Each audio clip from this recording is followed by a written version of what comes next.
Okay, now we're ready to do it, correct? Okay, perfect. So I'd like to call the this Board of Education business meeting to order at 7:07. Can we all stand and say the Pledge of Allegiance?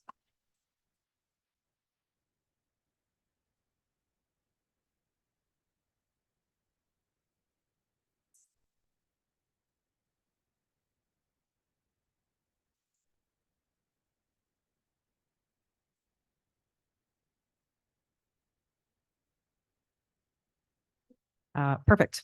Can I get a motion to approve the consent agenda? Okay, Laura Costin and Wendy will second it. So all in favor? That is a 7-0. Wonderful. So with that, we will move on to the public hearing portion of our meeting. And with our first speakers, the GHS student government, Omar and Caleb, come on up. Or is it just?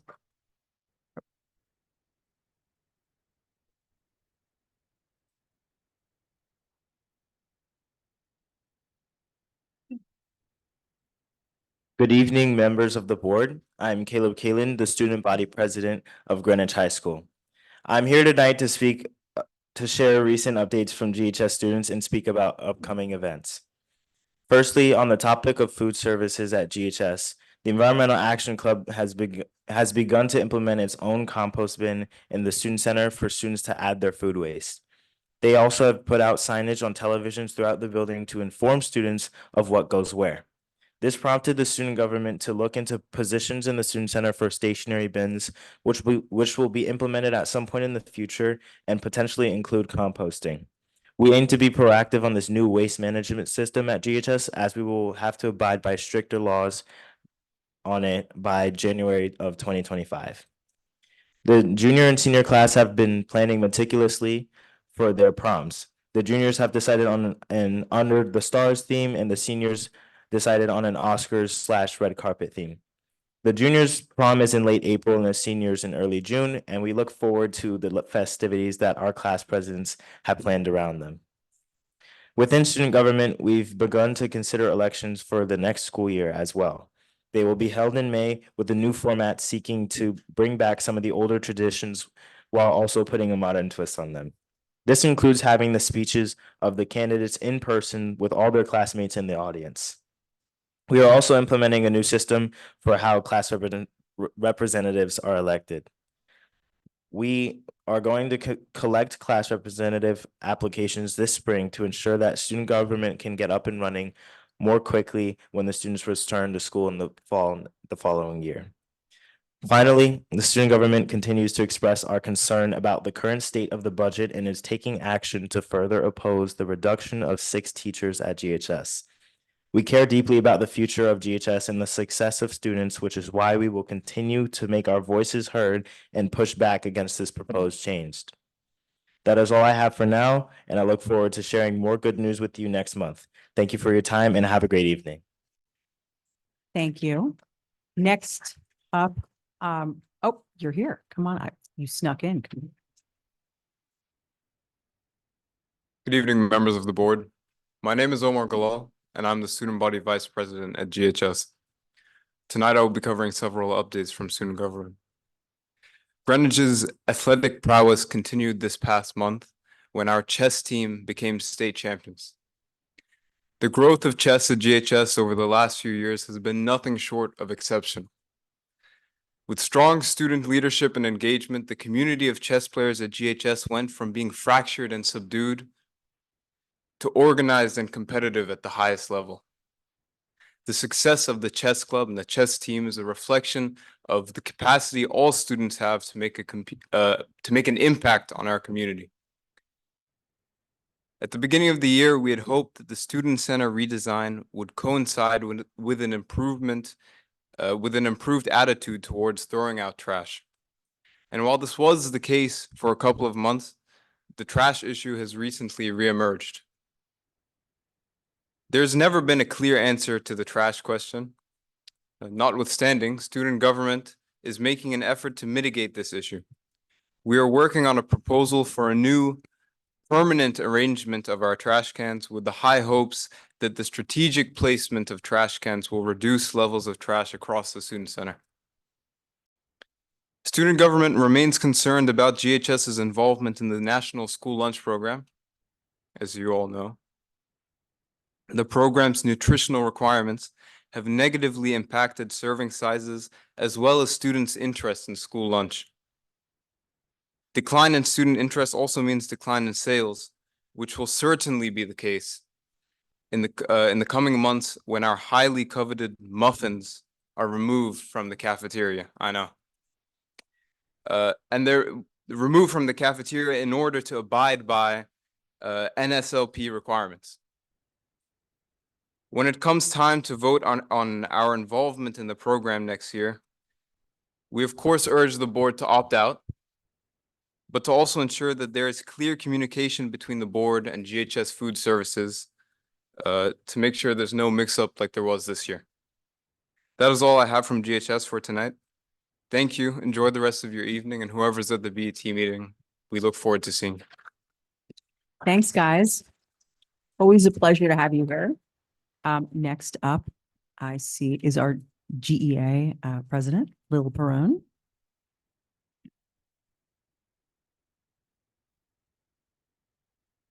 Thank you.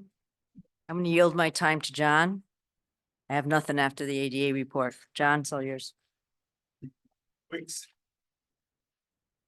May I? Come on up. You're the next contestant on this Board of Education.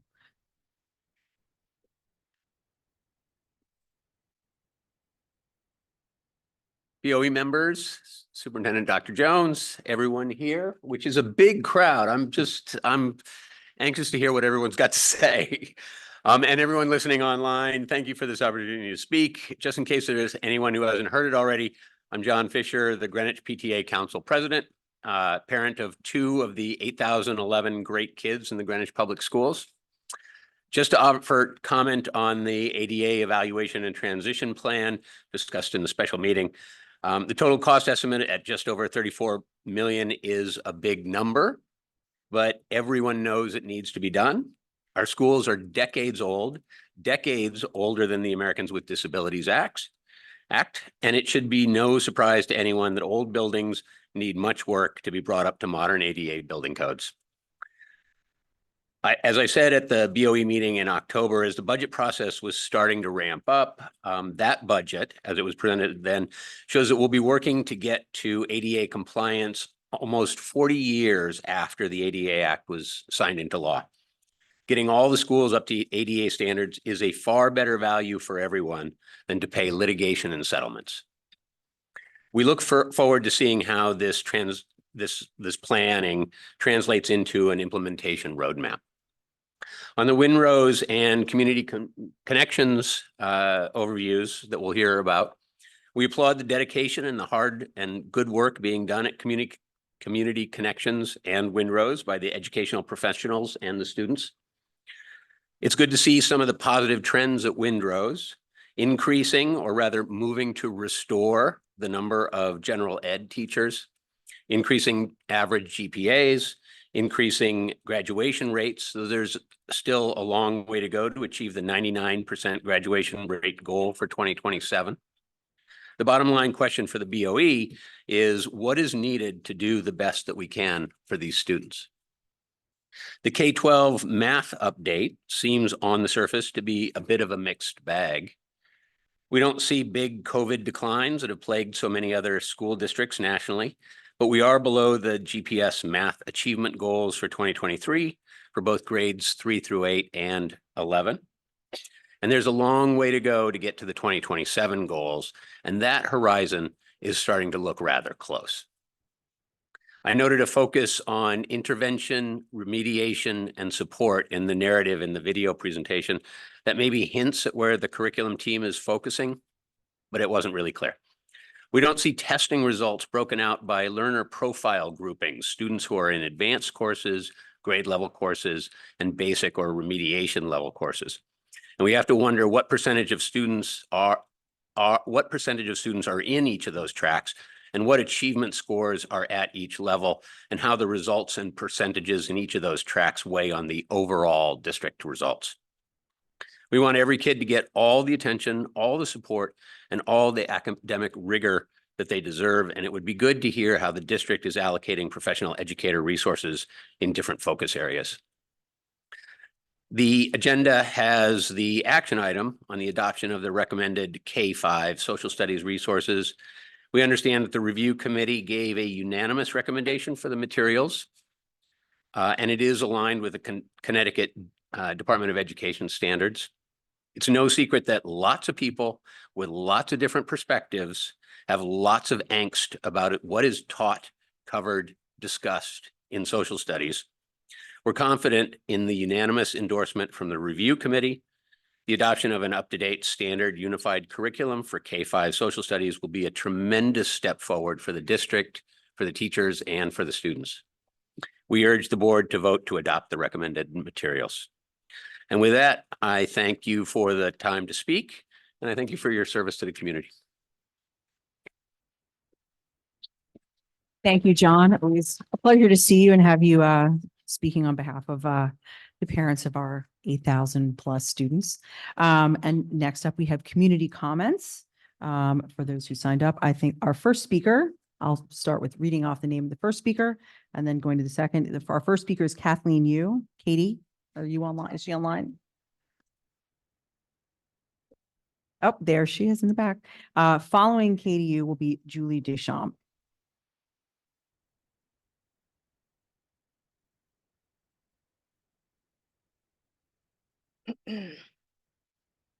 Okay. We good? Good evening. In January, I spoke before the board about the uptick in violence within our schools.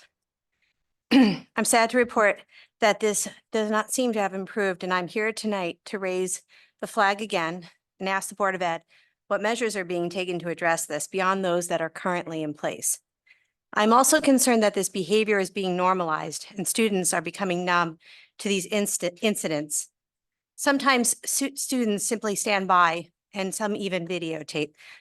What direction is administration giving to students on what they should be doing in these situations? It might help to better understand why students would do this. Is it possible that in an odd way, this is a form of students seeking engagement with their peers?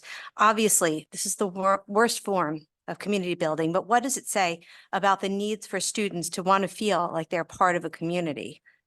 It appears that many of these fights break out during unstructured times, such as lunch and recess.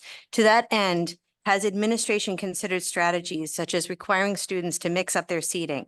How about a program where students are encouraged and rewarded for sitting with someone new during lunch?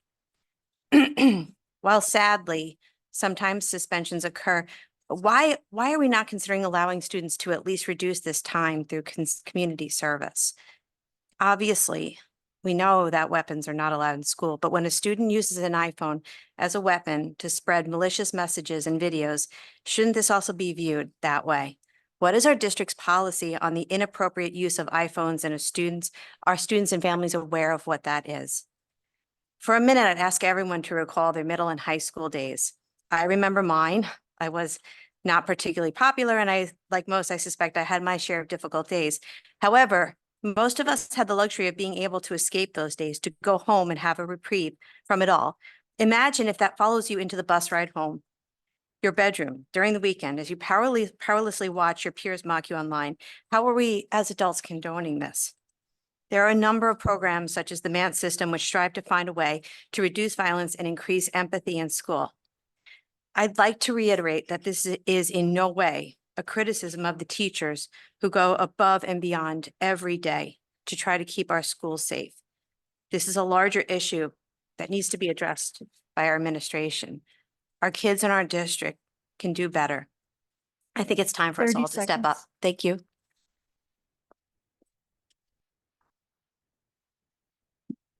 Thank you, Katie. Next up is Julie Deschamps, to be followed by Myra Klockenbrink.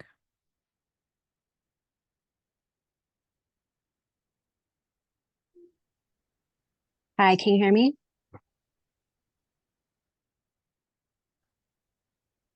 Hello? Yes, we can hear you. Okay, great. Thank you. Hi, I'm Julie Deschamps, a member of the Sustainability Committee. Many of you Many of you have publicly stated that the mission of the Board of Education is to educate the students, full stop. Of course, this is true. However, your responsibilities are far broader. Is student health not a priority? How about fiscal responsibility? If the answer is yes, then you should care about HVAC systems. On average, HVAC accounts for 56% of energy used in K-12 schools, and energy costs are the second largest expense behind teacher salaries.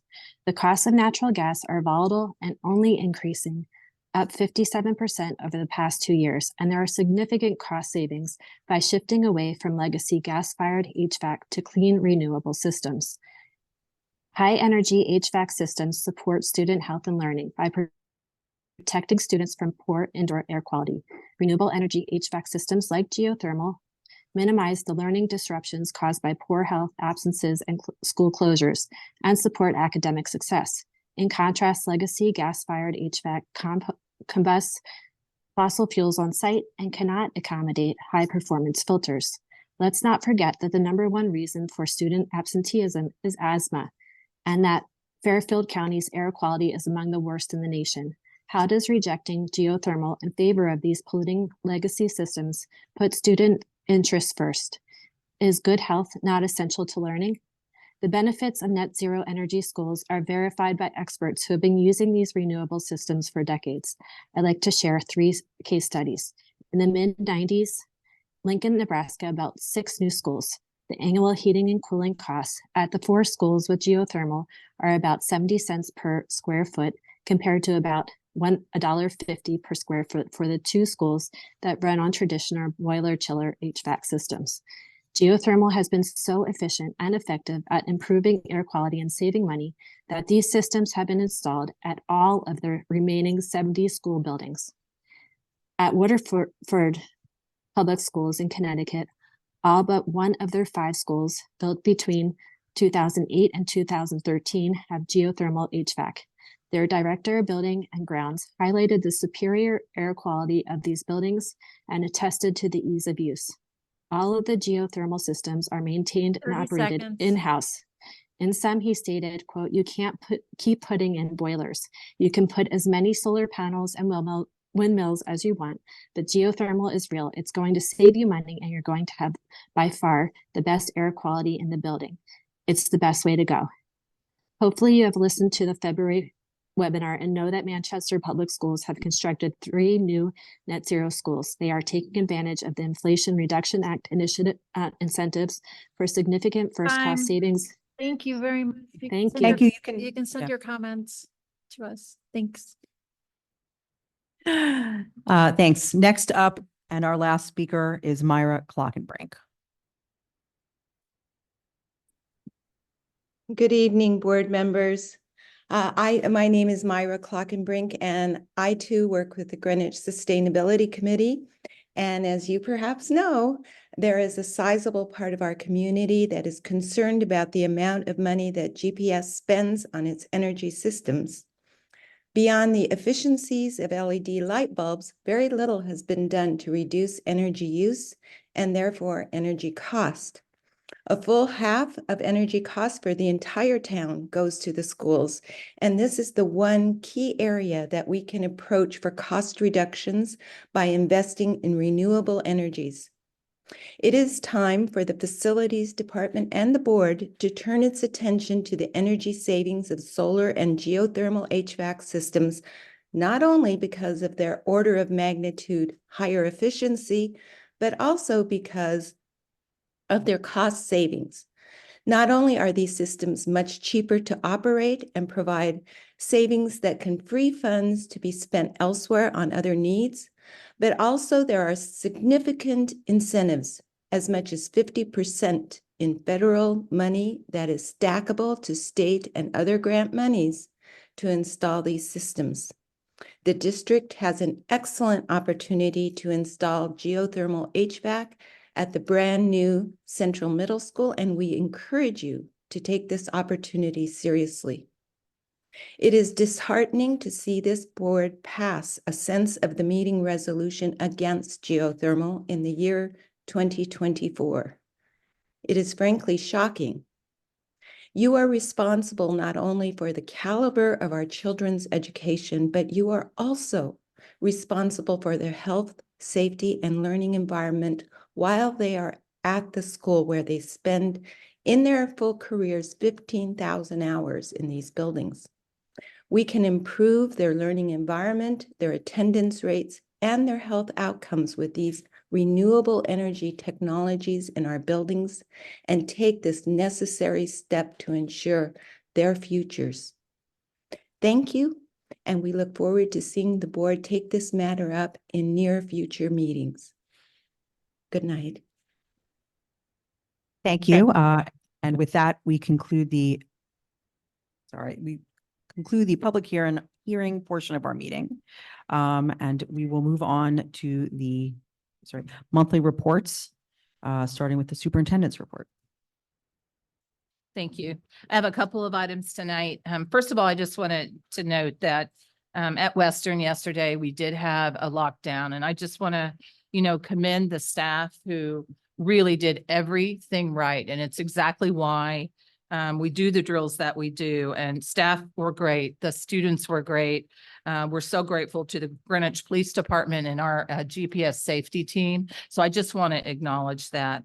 We know it was scary. So we did start our Riverside principal interviews today with the Riverside Committee. So that is underway. Next week, we will start the screenings for the Julian Curtis principal. We also have a capital newsletter that's forthcoming that will be coming out within the next week. And I'd want to note, we had a lot of emails early on about the GHS baseball varsity and JV field. If you haven't seen the field behind Havemeyer, it looks beautiful. Everybody really pulled together, Town of Greenwich, Park and Rec, our facilities team, the high school athletic director, baseball coaches and parents to pull that field together. And it is probably the most beautiful in town. It's gorgeous. And then I just want to note too, that we do have the ADA report. I think there were probably more people that didn't realize it started at 6 o'clock by the number of people that were online. We will post that ADA report separately, so it's really easy to find, and push that out to the community in our Friday note as well. That's for me. Thank you. Yeah, I was actually going to also remind people that the ADA report, for if you didn't tune in earlier, was presentation was at 6 o'clock. It was recorded and will be available on our website shortly. And it was a draft. It's a first look, and we'll be adding other schools, including Riverside and facilities to that. Okay. Only because I happen to be talking to a baseball parent today. So varsity's playing there. Where's JV? There as well. There as well. Okay, thank you. Does anybody else have a committee update that they'd like to share? Which end of the table should we start with? Okay, I'm going to start with Wendy. I just wanted to give the United Way a big shout out and thank you for making it possible for 80 eighth graders across the district to go on the DC trip. So thanks, United Way. That's actually fantastic. So I'm thrilled to hear that. Does anybody else have a committee update? Oh, I'll start on that in there. Ms. Costin. So the work of the Central Middle School Building Committee continues. We have finished our value engineering phase. We are back in budget and then some after we worked for quite a few meetings on that. We voted to enter construction documents. It's a very significant and almost nearing the end of the planning phase. I do want to touch on the issue that was just raised by a couple of our speakers. On the agenda of the RTM, which is our local legislative body, there is a sense of the meeting resolution that would seek the endorsement of the Board of Education and the BET for geothermal for town and school projects. I don't know if it's in legal order. Others will certainly opine. But this is a matter that will ultimately confront building committees too, although they are not mentioned in this particular resolution. I understand the spirit in which this item is offered, as well as the intent of those who are supportive of it. But this technology isn't right for every project if the logistics don't line up, or the project is in an area with problematic soil, which is certainly an issue that the town has confronted before. Geothermal would certainly not be indicated. Otherwise, for CMS, as you know, the building committee did evaluate this option and voted not to pursue it. Better technology, as I've said, does come at a cost. And for the building committee, that cost was an additional $10 million that we did not have. So we are building a building that exceeds the Connecticut High Performance Green Building Standards, and we are very proud of that. It is an efficient building. It is a building that will be far healthier for students than I think any of the others in the district, as far as all of the measures that our HVAC systems and our building envelope will provide. So I just also want to say, if this is an area that the town wants to prioritize, there needs to be a bipartisan BET buy-in, because they are the ones who have to appropriate the upfront costs for these projects. The BOE and the building committees can continue to pursue pricing and information, as was the case with Central Middle School. But if the budgeting does not match, then it's just more wasted energy for all of us. So that's my comments for tonight. Thank you for all of those comments this evening. Appreciate it. Anybody else at that end have committee reports? I know you must. Yeah, of course. I have Come on, three. let's go, Mike. Okay, so so the first report, we'll go in a different order tonight. So the policy committee has not yet met, but we have been working on identifying a meeting. However, I did have a pre-meeting with Dr. Jones, and we want to alert the full board that there are a number of fairly innocuous policies heading our way, things that the state has asked us to review. And then there are two topics that, as a policy committee, that we're going to have to take up, that's going to cause more of a community conversation. One is AI.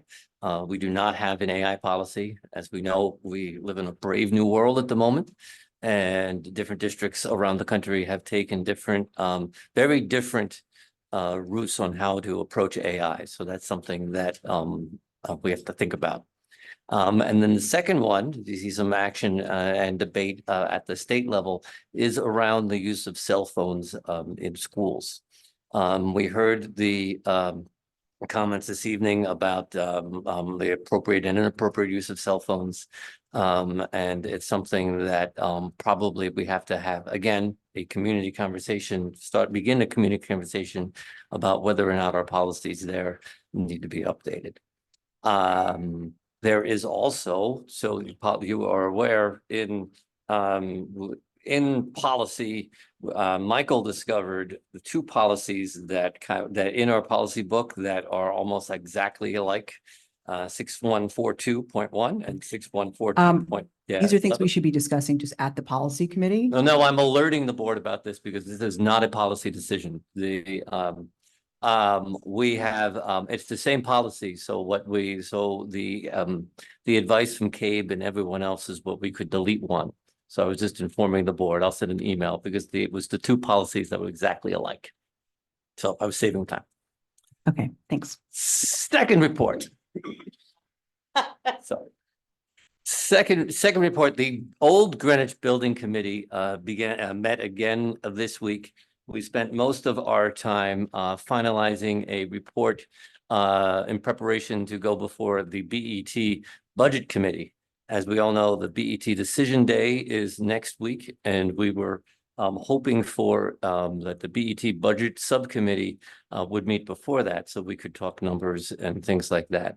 As of now, the BET Budget Committee has not scheduled a meeting, but the old Greenwich Building Committee remains ready to meet before decision day and provide all information. We are now we're well over $2 million spent on the project.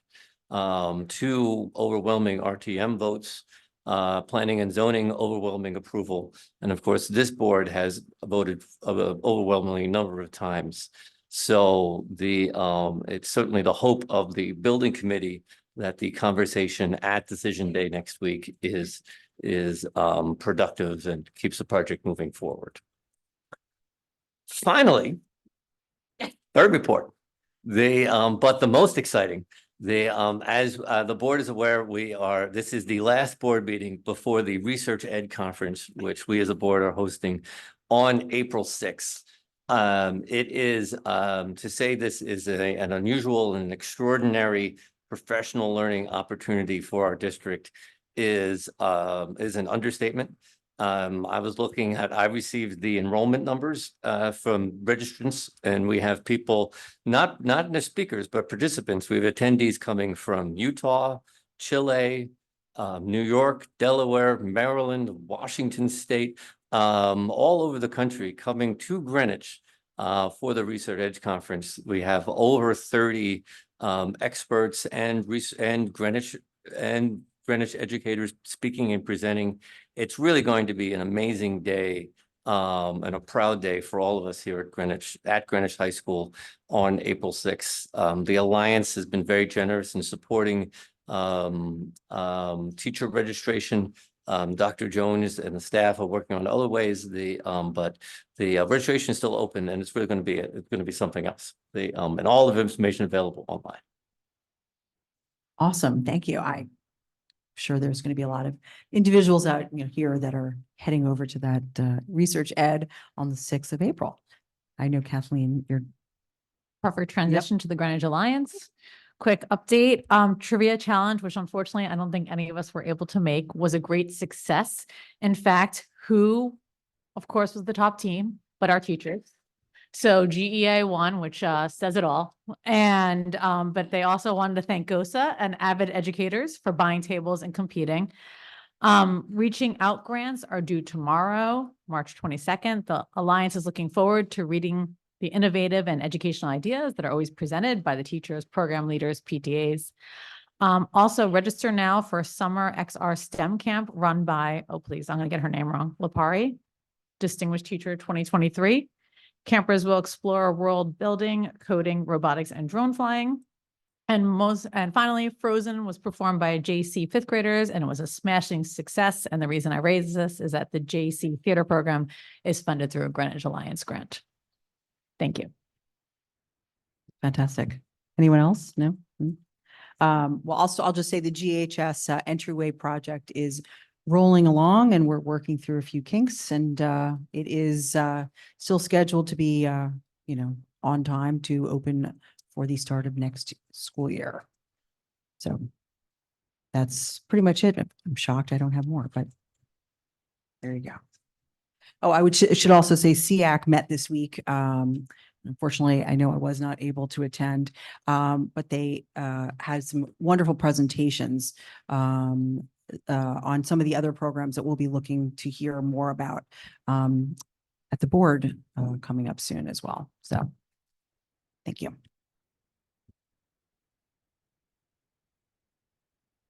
One more from Wendy. The Julian Curtis Building Committee met, and so it's just rolling along as well. Nothing big to report. Okay, final call. Anyone? No? Okay, so we will be moving right along now to our discussion items. Dr. Jones. Sorry, Western Middle School soil update. I'm very excited about this one. As you know, this is on our agenda every month now until this project is completed. I really don't have anything new to add other than we're digging out lots of soil, throwing it in the truck, and away it's going, which is exactly what we want. So, we're hoping to have the field ready to go next year, early next year. And so we will have AECom in Langen, as a reminder, coming before you before the end of the school year, so you can get a more detailed update. Wonderful. Okay. Is this the time where I could ask about the muffin comment? I wanted to understand that. The muffin comment is in reference to the National School Lunch Program, which traditionally we opt into for K through 8 and opt out of at the high school for multiple reasons. But last year, we were opted back into the National School Lunch Program at the high school level, which we were not necessarily aware of due to the fact that we are still able to get free breakfasts. And for some reason, we were opted back in due to that. We're doing a workaround for next year. We're opting back out. Yeah, I mean, but yes, but we were opted back in last year without us realizing we were being opted back in. We were in the previous. Yes, we have been in it in previous years due to COVID funding for free food, free lunches, free breakfasts. Does that make sense? And so And then muffins, they made us get rid of food when we opted in or something. the muffins are not considered nutritionally, they don't meet the nutritional requirements from the National School Lunch Program. There are a lot, I had to break that news to XCOM at the high school. I still haven't told my daughter yet. There's going to be a lot of very sad students. So if we could figure out a workaround, But I'm it's- sure we would. But they're currently available and they won't be there next year. No, they're going away this year. Next year, hopefully everything will be back to the way it has been in the previous years. But aren't we like almost over through the year? It seems kind of weird they would do it right at the end of the year. Basically, we have to submit all of the documentation of food that's ordered. And then it goes back. It's a long, joyous process of all the things that we need to meet the requirements for National School Lunch Program to get funding back. So we have to submit all of the orders for food. So there were some things that had been ordered prior to knowing we were still in that program. So could we talk about just ignoring that and breaking the rule? It's like, what are they going to do? I would say that's probably not a discussion to have at a public meeting. But that's just me.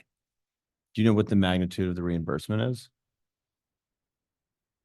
I don't have those numbers right in front of me, but I think the goal is during COVID, we opted back in because it was pretty much free lunch for everybody, a lot of sack lunches, and we wouldn't have gained any reimbursement if we didn't hop back in. And it's just a matter of getting us back off now. And I think that's the request so that next year we should be back to normal. Just so we're clear, it doesn't just impact the muffins that the students really enjoy and look forward to. It also impacts the portion size the portions at the high school that they're able to sell just don't fill up a high school student properly. And so there's a whole bunch of reasons that we shouldn't have been opted back in for the lunch portion of it, but we can talk about that later. It's a great lesson for kids about letting big government into the lunchroom.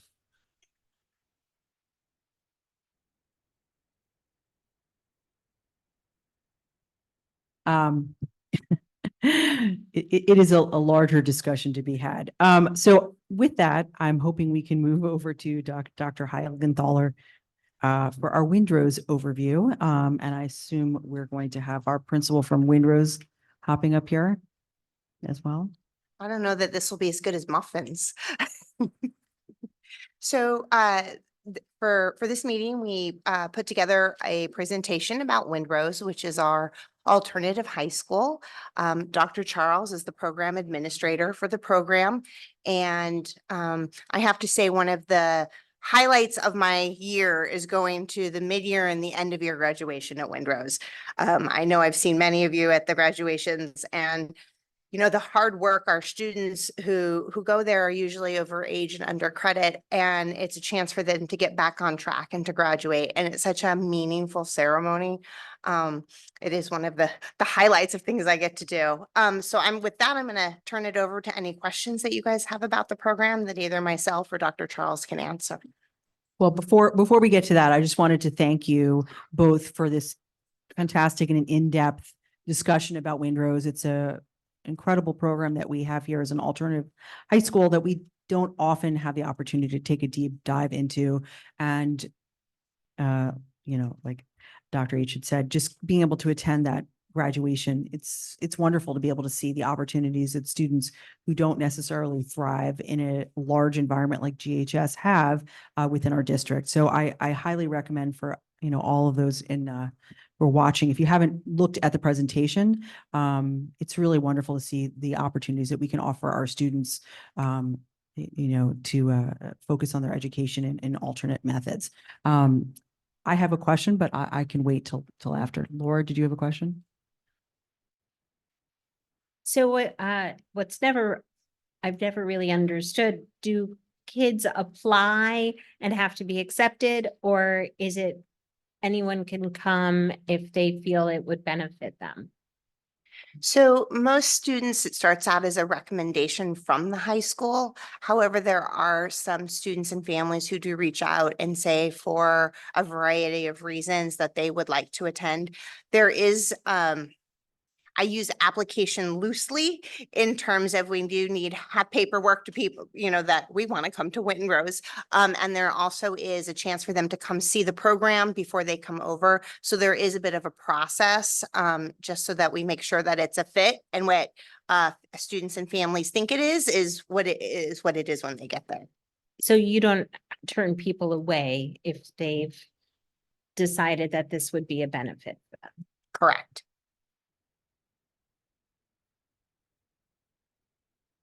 Is that did you? No. I had two quick questions, just as to start with, for those of you who've not had an opportunity to get to know Garfield, Charles Garfield, who's running the program. He's fantastic. I suggest taking the opportunity to ask some questions. The two questions that I actually had, well, first of all, it's incredible to see the growth of participants and, who are attending the high school there. It's really wonderful. I was happy to see those numbers. I was also curious because a lot of the students who are involved at Community Connections, at Windrose, do they have the opportunity to participate in any of the programming at GHS, like, the athletics, the arts, music, and or student clubs, like after school? Yes, all our students have the opportunity to, attend any of the clubs, and we sometimes push that as well. They can join some of the clubs at the high school. They meet generally after, school at the end of the school day. Also in terms of the athletic programs, we do push for that because we do believe, there's a bit more engagement once, students are really involved in all aspects, whether it's the sporting field, the academics, they really lend themselves. But yes, all our students have the opportunity to participate in all the activities at the high school. And do we provide transportation from one location to the other if there's students that are looking to do things after school to high school? The students that really push more fit, they drive. So it has been really easy for those that really need transportation.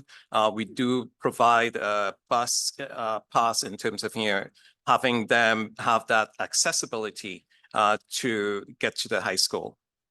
That's fantastic. And one of the other things, since we were talking about strategic plan, and you went over a bunch of the school improvement plan as well. You were talking about the number of students and percentages that graduate, that, we're up to 94% projected graduation there. I just was curious for the other, 6 to 20%, do you expect that the majority of those students would graduate maybe in 4.5 or 5 years as opposed to the traditional 4? Because I know we were looking at 4-year graduation rates. We are hoping more or less the 4.5. Typically, we would definitely want the students graduating with their cohort. I mean, that is our goal, really getting them up to speed, on that line. We do have, 1 or 2, students who are taking a bit longer in terms of, reaching that, goal of getting the 25, credits to get their high school diploma. So it will vary, but the majority of our students, we generally push for the 4-year sort of, transition with their cohort. And most of our students really look forward to graduating with their cohort.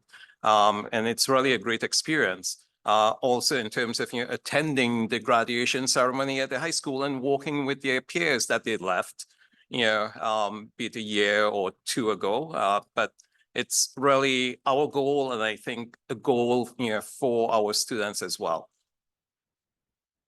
Thank you. Mike?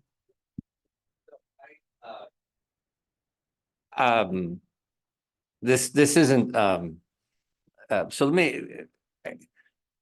me say that I appreciate the presentation. I mean, I watched the whole thing. I actually watched it twice. And I appreciate it.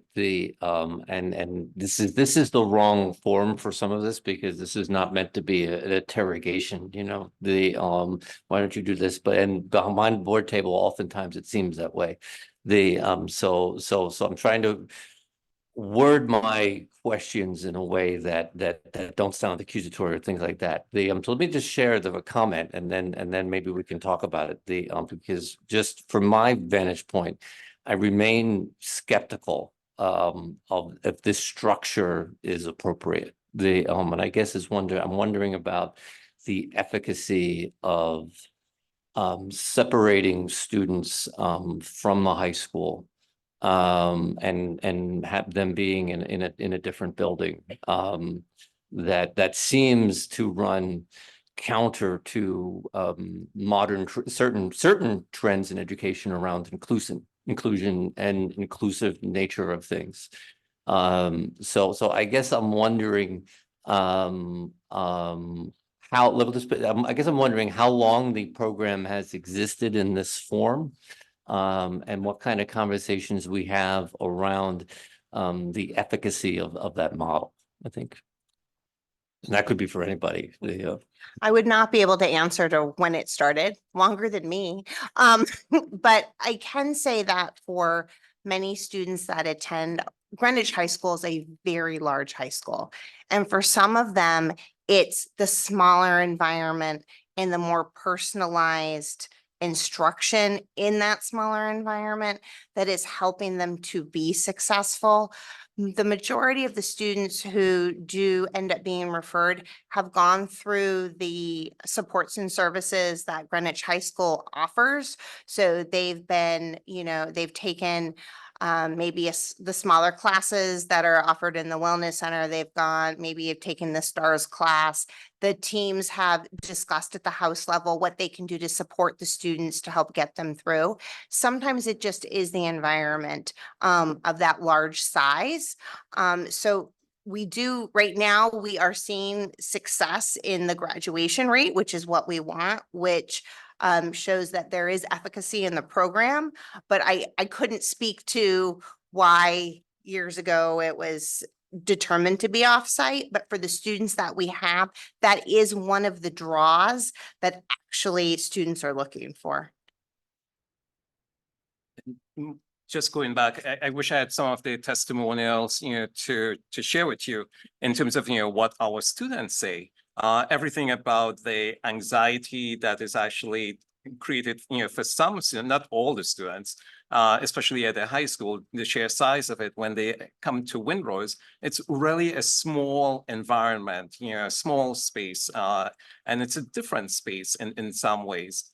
In addition to that, we offer the internship experience that some of these students have, not only at the end of their high school senior year, but we are able to offer the internship experience throughout their stay at Windrose. So I think a combination of that sort of work experience and being out there in the school. For example, we have a couple of students going off to New Lebanon, and it's next to us, not too far walking distance. So they're able to back and forth, do their internship, come back into our building. So I do feel that combination of the small setting, the work experience, we really focus a lot on social emotional learning. We do have that block set aside for that, where we really focus on getting our students in tune to some of these skills that they really need. I do feel it's significant. At a recent conference that I attended, in Innovation Summit in New York City, one of the schools that we saw, alternative school, was actually separate. And I think in most areas, the alternative school is in a separate building, and it really works itself to building that sort of, smaller community and safety and comfort, for some students who really need it. And if I could just add, the schedule at Windrose is also different. It's not the dropping. So that does allow for, because we run the same schedule daily, for students who do have an internship or do have, maybe they are working full-time on top of going to school and need to leave early, they're able to attend their same classes, and the schedule isn't necessarily interfering with some of those other opportunities that are keeping them engaged in what's going on.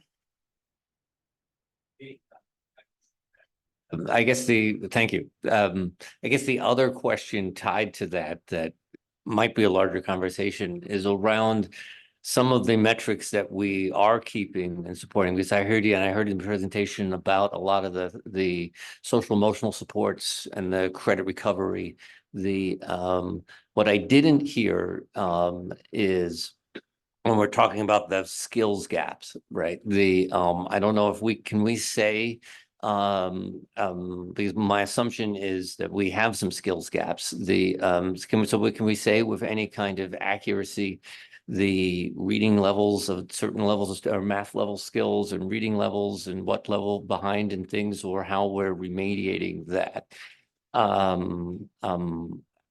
It's interesting because in the math report, there was, and this is what got me thinking about it. So in the math report later this agenda, there's a slide of seventh grade math, and it has the different areas of math, and it shows where the student is on the different areas skill wise, and it identifies the specific gaps. And it made me wonder if we're doing that in the general population in seventh grade, when we have a population of high need students with gaps in credit. My assumption is we also have some skill gaps, and are we using similar tools to measure that and remediate that, both in math and reading? Because graduation is great and GPA is great, although that's not necessarily a standardized measure. But some of these other numbers like Lexile scores and quantile scores and other things that are much more standardized, and where we can really identify in a modern learning tools where students are and what they need to be. And I guess I'm wondering how much of that is conversation is happening in the program right now. And we can definitely large conversation. Like I said, this is not an interrogation. No, I think that's something we can look at, but right now the students who are coming are not students because of a skills gap that they're being referred over. So GHS does have like reading classes, things like that. These aren't the students who are in those classes with the reading gaps. So I'm not saying they don't have gaps.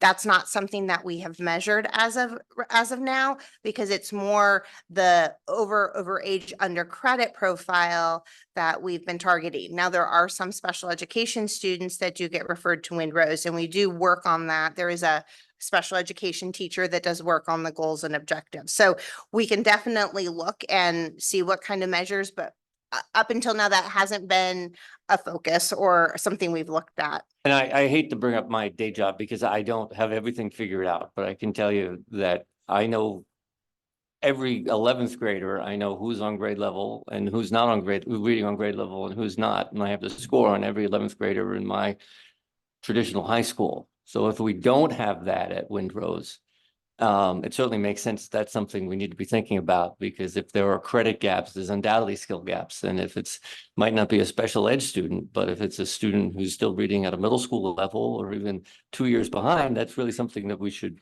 know. Ms. Costin. Oh, just a question about the STARS program. Is that sort of a program within a program, or is that just part of Windrose organically, I guess? It's not part of Windrose at all. We put that in there because that seems to come up a lot. And the STARS program is not actually special education. I actually get a lot of questions about STARS. It really is an intervention. It's a general education intervention that GHS offers for students for executive functioning.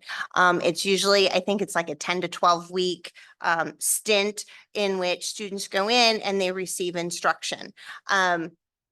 it's come up a lot, and Dr. Jones and I talked about like putting it, especially because we had Windrose and community connections, like how do we do that? So it is something, as I answered the question earlier, it's an intervention that might have been used prior to students even becoming a candidate for Windrose, but it really is a program that's designed to help give students those skills. So kind of like to your point, about the academics, this is a tool that the high school uses to address the EF. I So assume we'll the- be learning more about that too when we get the wellness report, right? Wellness center. It's not part of Wellness Center, but it can be added. I know in Tom's presentation to SEAC, we did Wellness Center and STARS.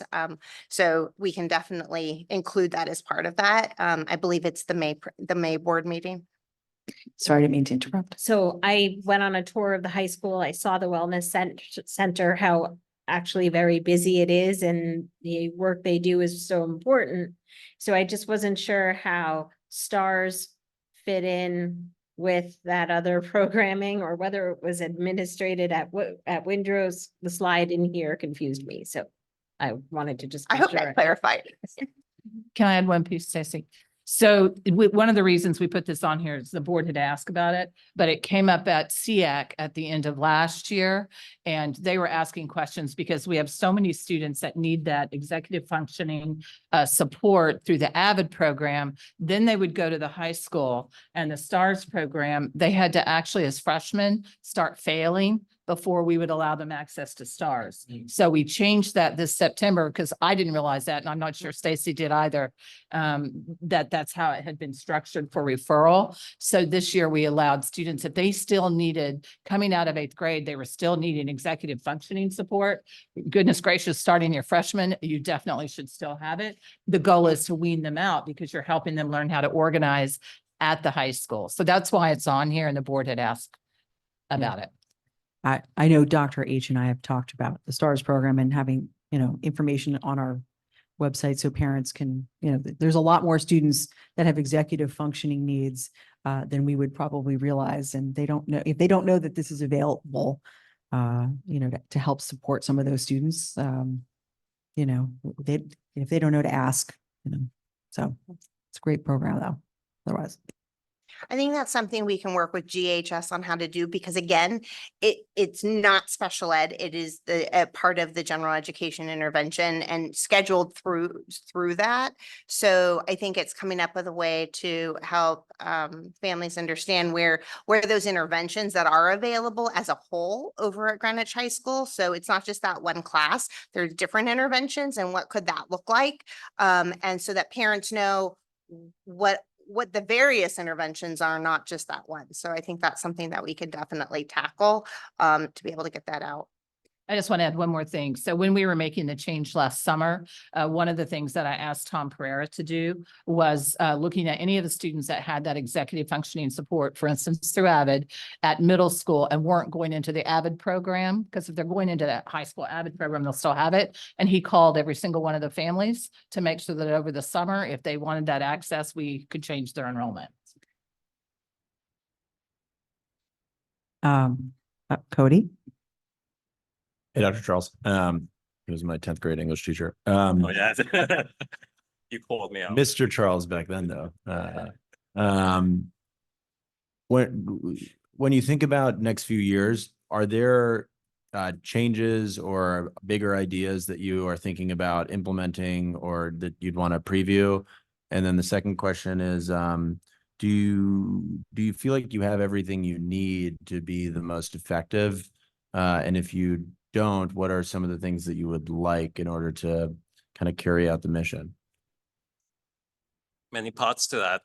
In terms of, we do have, we really want to push more of the independent, courses that we can give our students and really have them being able to have that flexibility to actually work on. And I think we have been really trying to really focus on mastery assessment, and that is something that really would tailor itself to getting our students to really master the skills, master the content that is necessary, for the particular course itself.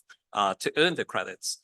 We also really want to look at, the flexibility in terms of, the online component that we have. We focus on the Edgenuity in addition to the in-person, classes. So we are really hoping that we can really, grow further with that sort of, blending and making sure that, those two are really in sync. So that students really have more availability and choices and flexibility in getting their courses, getting their credits in order to graduate. One of the push really has been that sort of community involvement. And we have really been pushing a lot in terms of connecting to some of the organizations in Greenwich. We have many. We have Bruce Museum that we have really been working with, developing some of the courses, working aligned with what they are doing at Bruce Museum. We do have one that focuses on the first semester, and then we have some activities that are focused on the second semester. So we are really hoping that we can grow with some of these organizations here. A major part of it too, and I think we mentioned this and it's in the slideshow, has been the sort of internship and work experience, because we do find that some of our kids, they're going out directly into the workforce, and we really want to ensure that they are really prepared as such in terms of having that experience. In addition to that, we have found that the sort of internship and work experience builds more that confidence with our students. And we have seen it in terms of they realize that now people depend on them to do a particular task. And there's more confidence in terms of how they approach their views in terms of their academics and their projection of where they will go. Their goals increase. It really has been exceptional looking at that particular sort of lens. And I'm hoping that these are some of the core areas we can really build and grow in the future. In terms of what we have, or availability in terms of leadership and the support, I think that is the most important piece. Having the district view some of the innovations that we bring forth with open eyes in terms of these are things that we can really work with. I do feel I have that support in terms of being able to look at different directions that we can go and support our students, but also help the program grow from where we are right now. What is I don't know if you have a smartphone policy, but what is your take on that? And when in the context of, just to throw it out there, like if you don't have them banned already, is that something that would be an interesting thing to explore? Like, you walk in the building and you put your phone in a box or whatever, and I'm just interested broadly in your thoughts, especially with. It's challenging.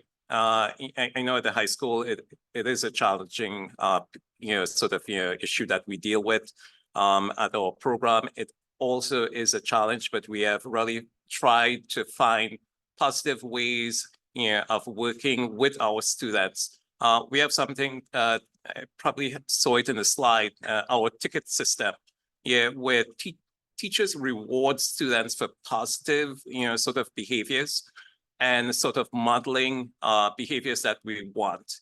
And we are doing everything else in terms of encouraging our students to exhibit those behaviors. But yes, cell phone, it is a challenge, and we are working on solving that. One, it's also the sort of weekly meeting with our mentors that students meet with, that they can really talk about some of the issues that we have.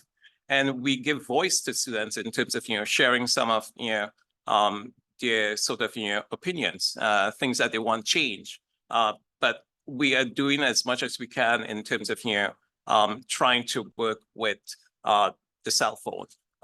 It is challenging. I must say that. But at the same time, we are trying to find more positive means of dealing with the cell phone use in the classroom.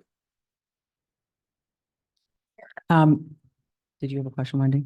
Oh, because I was going to say, so I know Karen is not, our chair, Kowalski is not able to attend this evening because she had a work commitment. But she and I spent an hour or so plus going through every single document and pretty much aligned in some of the questions and thoughts. And she and I both were sort of, one of the comments that we had in regards to Windrose was just, again, this is the first time and an opportunity that the board has had to really delve into this program and the achievement and all of the things that our students are doing there, the opportunities that they have.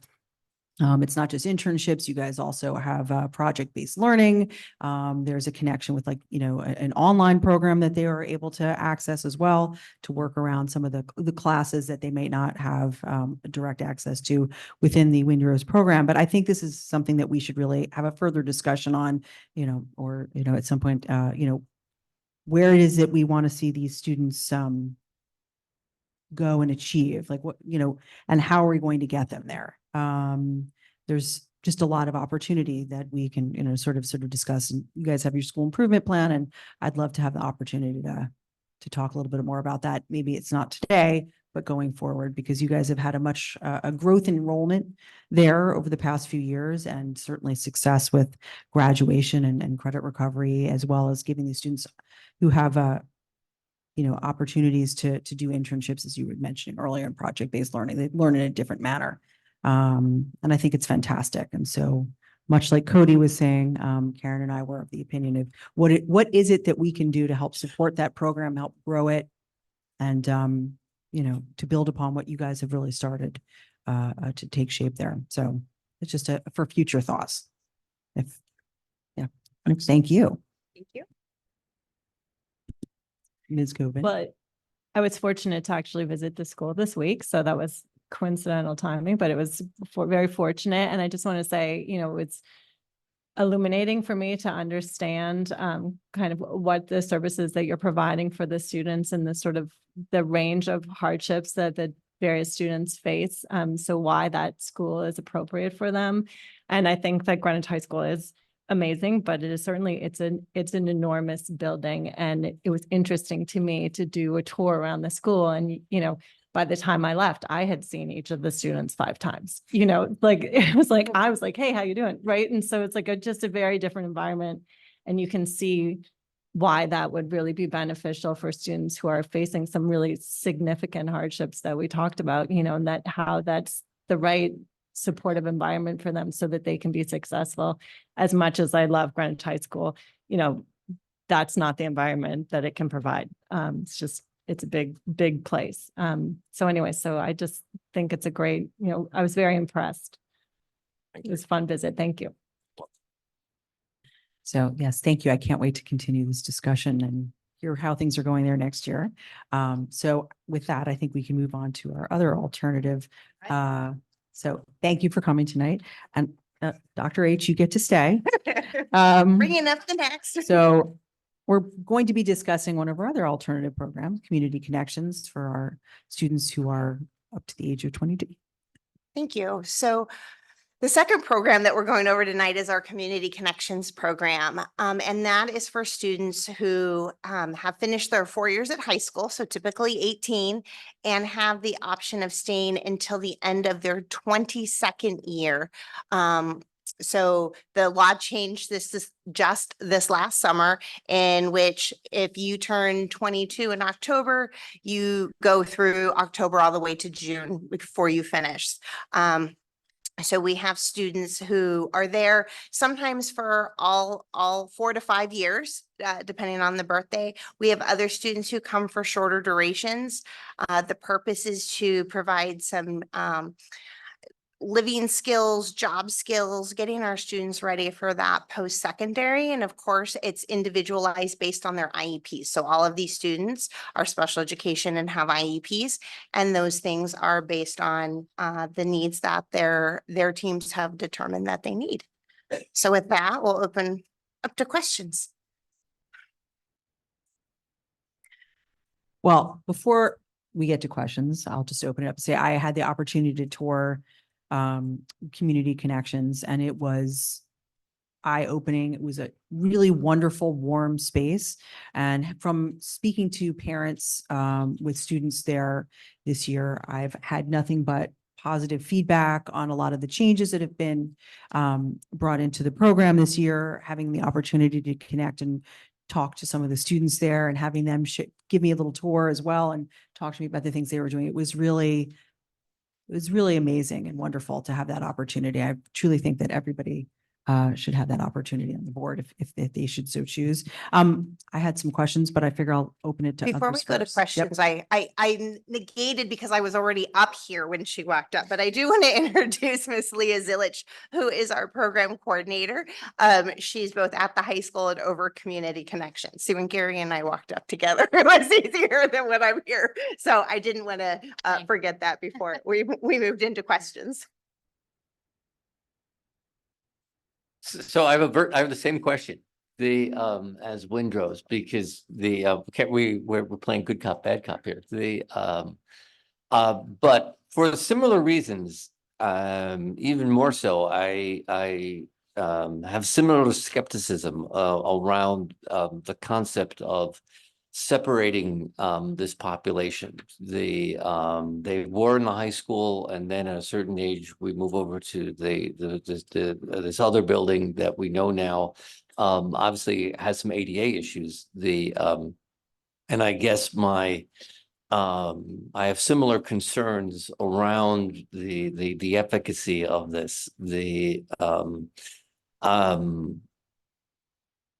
are many programs around the country for both programs that deal with large high schools in a different way, right? And yes, we have a very large high school, there's no question, and it can be overwhelming, but there are many therapeutic and transitional programs out there. I used to work with one that shrinks the building down but then allows it on site so that it can still be inclusive, and you can take advantage of a number of different ways of both the opportunities that the building has, both curricular and extracurricular, as well as the interactions as appropriate with other members of the student body.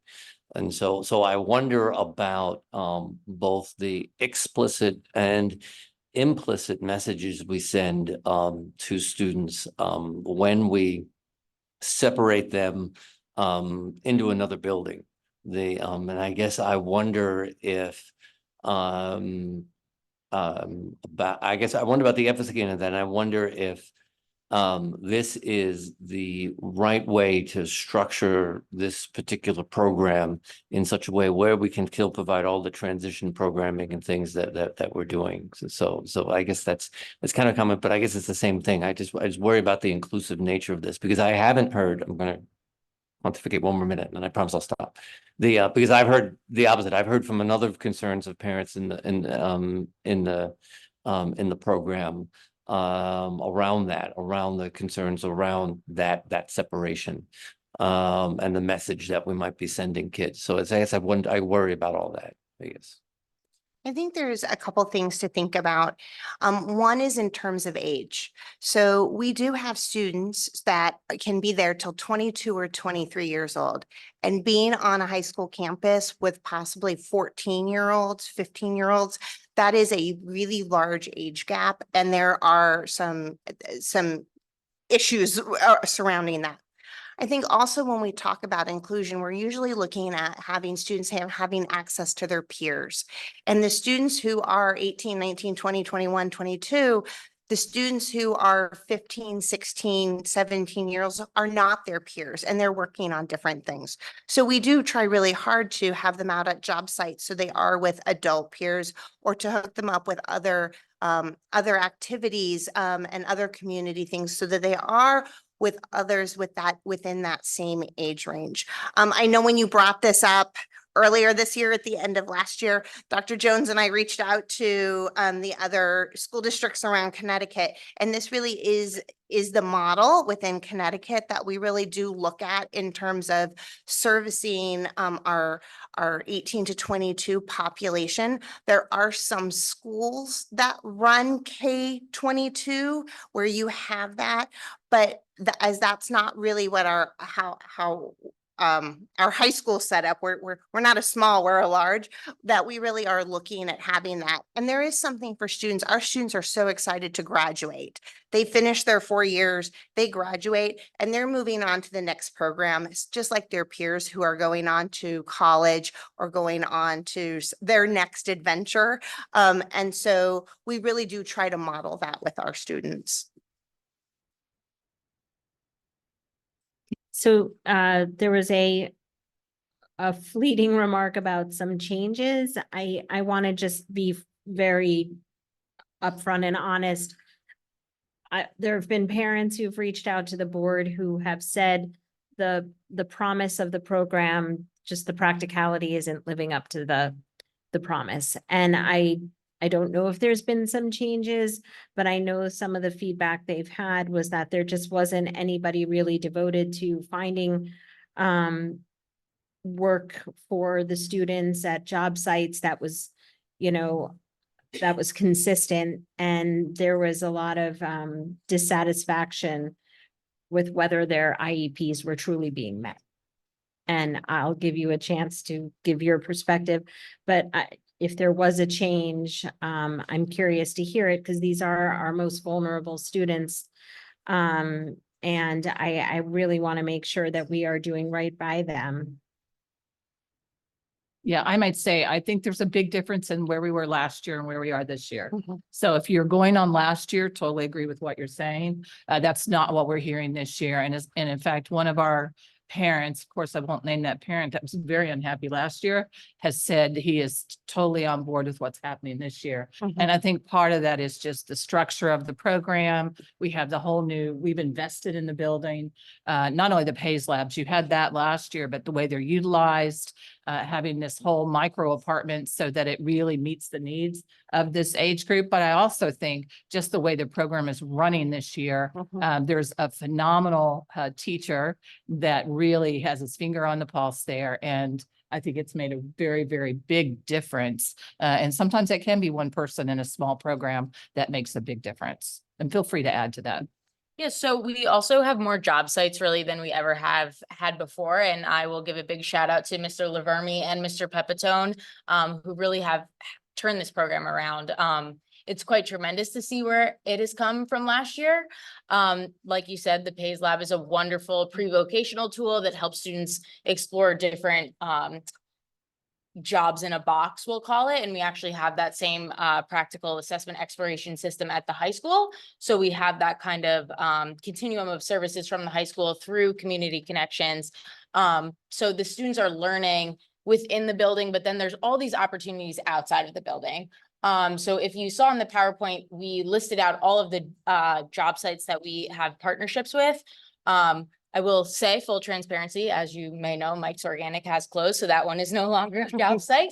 But we have really built up all of those sites, and we're really committed to making sure that the sites match not only the ability level of the students, but also their interests. We've taken a huge leap in just understanding where kids want to be long-term and whether or not those students are with us for 4 years or with us for 1 year. We're committed to finding that perfect fit for them. But what's different this year is we've also rotated the students through different job sites. So they're not just at one site all year like they might have been last year. They're exploring different job sites and they're giving us feedback. Hey, I like this. I don't like this. So that's really the most important thing. I mean, I think all of us have gone through vocational endeavors that we've said, okay, I'm not so sure about this, or, you think you're going to do one thing and then you say, maybe I'm going to skirt and do something else. So it's really been student-centered, student-focused, And I think that's really the biggest change. And also the staff that we have there, we've really committed to training them. Mr. Laverme has given wonderful job coaching to all of our professional assistants. We do refer to them as job coaches. We refer to the students as employees. So it really is a adult vocational experience. And then in addition to that, we have a recreation and leisure kind of population, which is students who might not necessarily be on a vocational path, but we've also really committed a lot of time this year to say, what can we do for those students who are spending more time in the building to get them access to the community? So that's partnering with the YMCA, that's bringing in Ableist, that's having students go to Manhattanville. So there's just tons of opportunities this year that I think we've just grown so much in a short amount of time. And like I said, I will give a shout out to all of the staff there because they are tremendous and they're wonderful and they're helping our students really grow. And it's their efforts that's really gotten us to where we are today. Speaking of growing, I had a quick question, and this is something we've just had a presentation on ADA. One of the things that I noticed when I was in the facility is the space. It is very small, and it met the needs of Windrose. I'm backwards. Since it's And you called Windrose. I know, well, I did the same thing for community connections, but the program has grown significantly since we moved into that particular location because it was someplace located someplace else before there, was it not? Yeah. Okay. So anyway, but it's something that I think that we as a board might have as a further discussion. But my question to you, I have two of them is, how do you think we as a board and administration can best sort of support this program as Ms. Costin and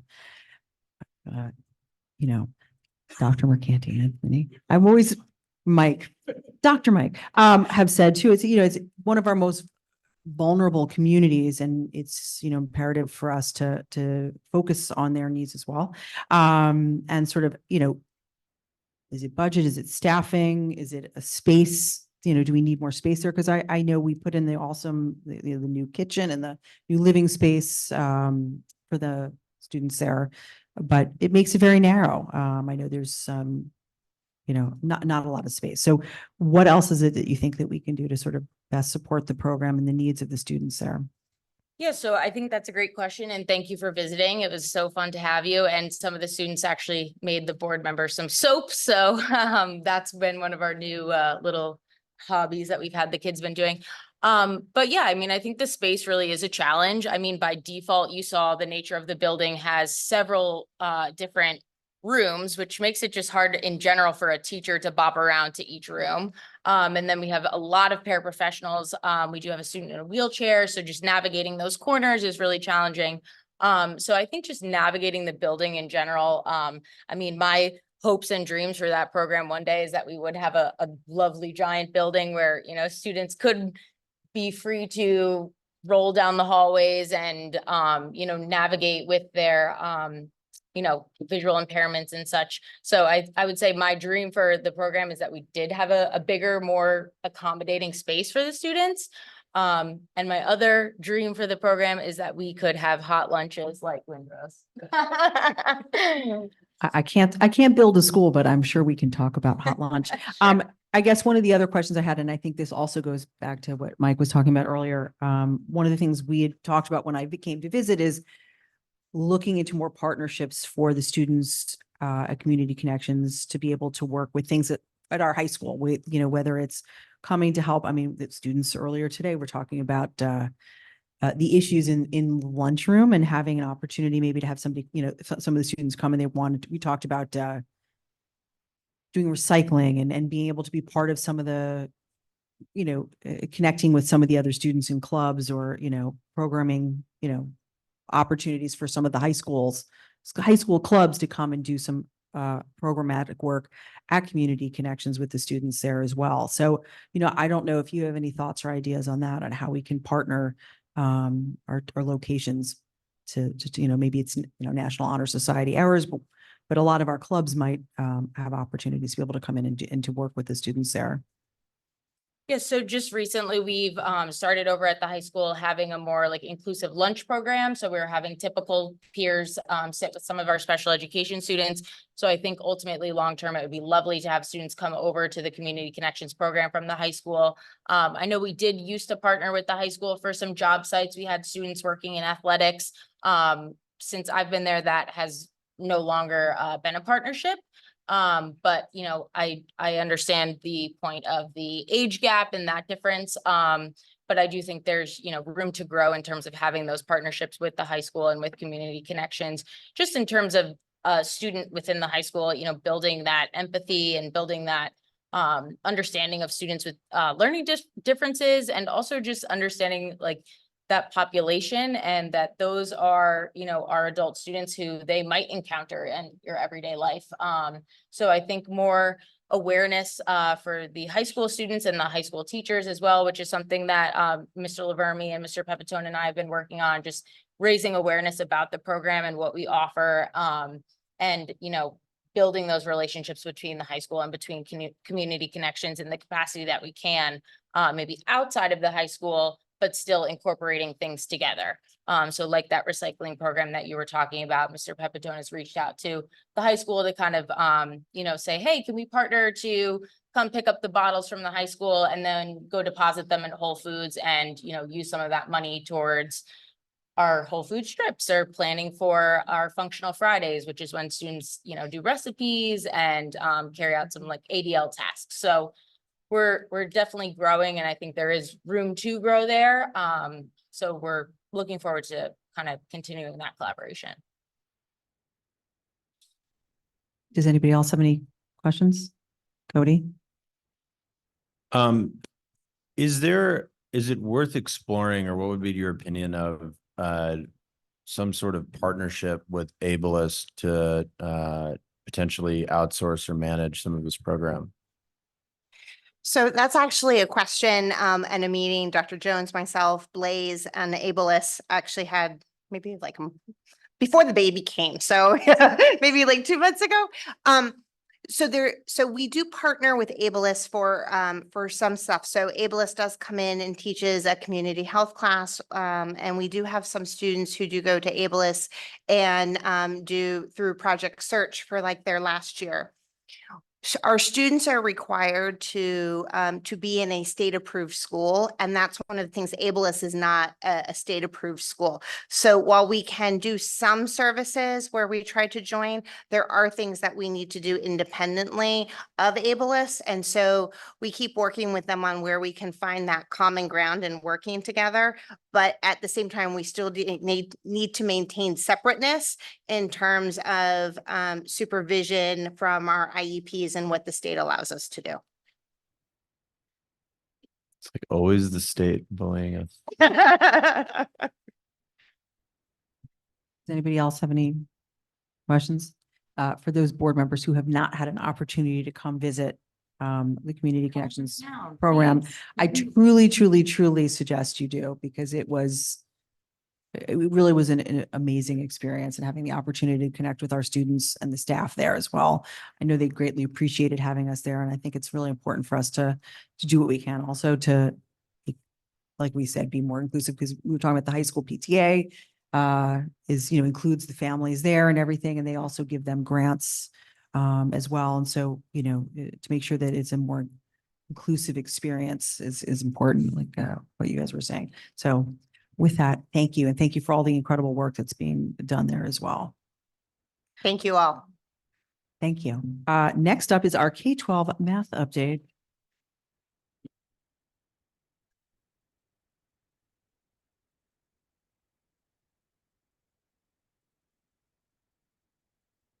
It's a little unnerving speaking to you and watching myself speak to you on the screen at the same time. Good evening, Madam Vice Chair, members of the board, superintendent, and those listening in from home and those still in attendance. I'm noticing a pattern. Every time I get up to speak, the room clears out. Maybe I could at some point get earlier in the agenda. So I have some people who are listening to me live. I'd like to welcome Andrew Byrne and Mike Reed, who are really the authors of the content that we submitted a week ago. Hopefully you've had an opportunity to view the flipped video, and we are happy to answer any questions that you may have. We are incredibly proud of our K-12 math program and the progress that we are making.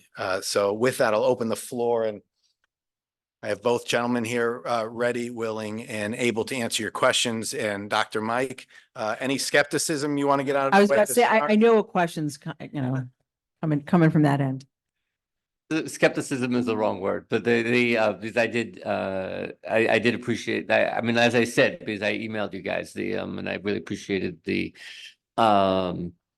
presentation and the thoughtfulness and a lot of the examples that you put in there in the visuals. There were two things that I wondered in watching the video. One what is about so it was one for each. The one I guess was about if we're comfortable with the different structures of the interventions in the middle school, if we think that makes sense. Yeah. Before I have Mr. Reed answer that, I do want to let the board in on something I'm really excited about. I've spoken to the 3 middle school principals, and this summer we're going to engage in a comprehensive review of the middle school layout that we have. So we currently have 3 middle schools running 3 different schedules. I don't like it. They don't like it, but it does require us to look at the human resource allocations that we have. And so this summer, we are going to design a more common schedule. I believe there should be uniformity across our 3 schools, and so should the learning experiences. So it's going to take us some time to review that, identify what a common schedule could look like, and then I'll make recommendations to the superintendent. And as you know, we build our budget a year in advance. So any recommendations that we make to the superintendent regarding a unified schedule that has staffing implications, we would have to be thoughtfully planning for that a year out. So I'm looking forward to that in 25, 26. And with that, then I'll let Mr. Reed layer in. Do I have to press this? Oh, okay. How's everybody doing tonight? Good to see you. Yeah, so that's a great question. So are we satisfied with the way the intervention is rolled out sort of differently in each building? I would say under the current parameters we operate with, yes. Should we be afforded the ability to hire more staff, we would certainly increase here at Central, and we would add an interventionist to Eastern, which doesn't have one at all.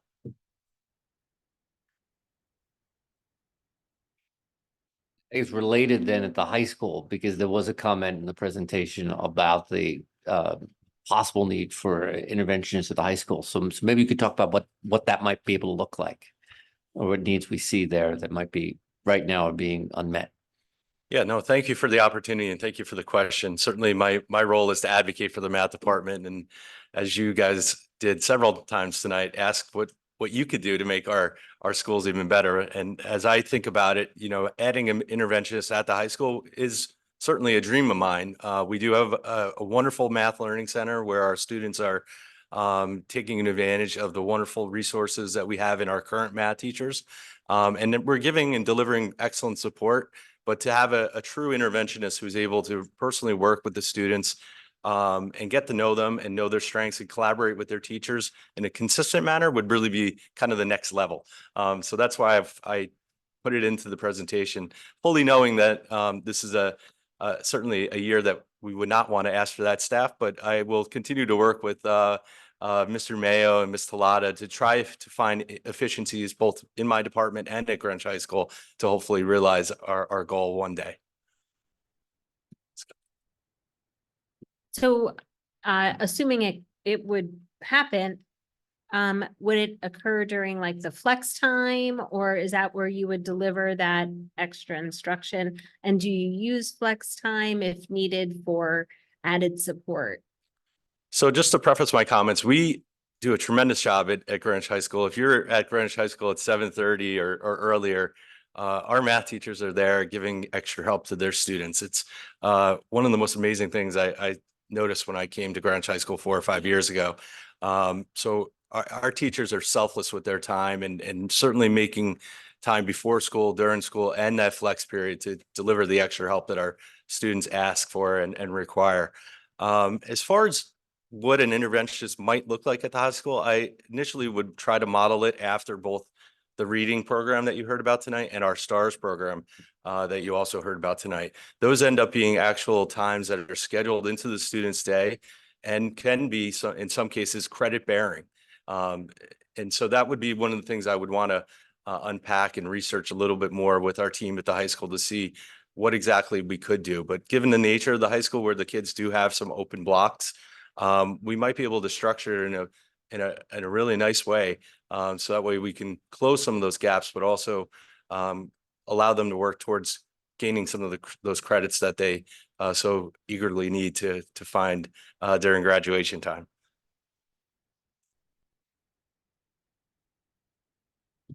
Anyone else? Questions? I'm waiting for Cody, who usually has a good math I was question. gonna wait, I was gonna say. I'm letting you guys go I'm first. good with, I'm good with that. You're doing math, exactly. Okay, so I guess I'll go in order. Mike, so quick question. I mean, I think, John said it best, like the numbers are a little bit mixed, right, in terms of our results. However, we do have, the actuals are actually improved. So I question a little bit of these targets, frankly.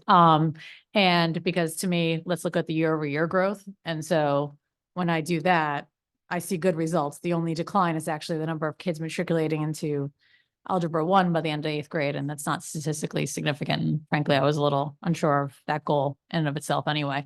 But what's your sort of read on this? Do you feel like we're on track? Do you like the algebra goal of 75% by completion by the end of 8th grade? Things like that, because I do really wonder a little bit about that. I love when you ask me tough questions that I have to be very careful how I answer. First, I'll say about the data, we're trending in the right direction. I mean, if you told me the track that we're on to gain 2.5% to 3% a year, every year, we'll take that all day, every day. At this point in our curriculum management plan, we are in sort of like the background. We're just operating, trying not to change too many variables, making slight modifications here and there just to keep, the party going, so to speak. From a data perspective and from what we're doing, I feel super excited. When we look at our Linkit Greenwich benchmark B, and I apply the logic from previous years where you see the scores and you see what the actual is in the SBA, looking at that, we're on track to get to 73% this year. Goal on the strategic plan is 74. They were aggressive early on because Dr. Marcanti Anthony got me so excited about stretch goals. I was like, let's just go for this in the first few years, where I probably would have end loaded it a little bit more while we were transitioning. But in the spirit of getting after it, that's what I did as far as recommending goals to you all. As far as the Algebra 1 is concerned, if you look at the average kiddo in Greenwich, we're about 1 standard deviation above the mean for national, rankings. So by nature, a majority of our kids end up in 1 level advanced, typically. That being said, it's a much more aggressive pace. And based on our current time allotments in middle school being no more than 45 minutes, in some cases 41 minutes a block, I would love to host any one of you to sit through an actual math block in any one of our middle schools to see how fast it goes by. And just when you get going, bell rings and you're moving on to the next thing. And it does make me a little bit grumpy from time to time that language arts gets more of the time allotment, but I understand the need for that. That being said, I do think our goal for the algebra is aggressive, but again, in the spirit of being aggressive and having stretch goals, it's a stretch goal for us. So is it attainable? Sure. Would we have to make maybe some changes to scheduling? I think so, to give our teachers more time with our students. But there's many competing interests, and I know that math is but one cog in the giant academic wheel. And so we try to work together to do the best we can. But when you look at our data across the board and you compare us to the districts around, with the demographics we have in our district compared to some of the other districts around us, we do amazing work from a math perspective. And so we just keep heading in the right direction, and I hope, you know, that will continue. And in a few years, we'll be up for a little bit of a review of our program, and we'll see if we want to continue with what we have or move into you know, something else. And we'll do that with all the community involved. No, I like how you said it. I mean, it makes sense to kind of clip at 2% a year as sort of this jump.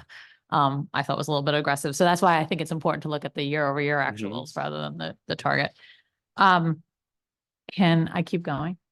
Okay. So this I guess I'm going to the high school for a second. Yeah. So the College Board has now released a pre-AP program for Algebra 1, Geometry, and Algebra 2. Are you kidding me?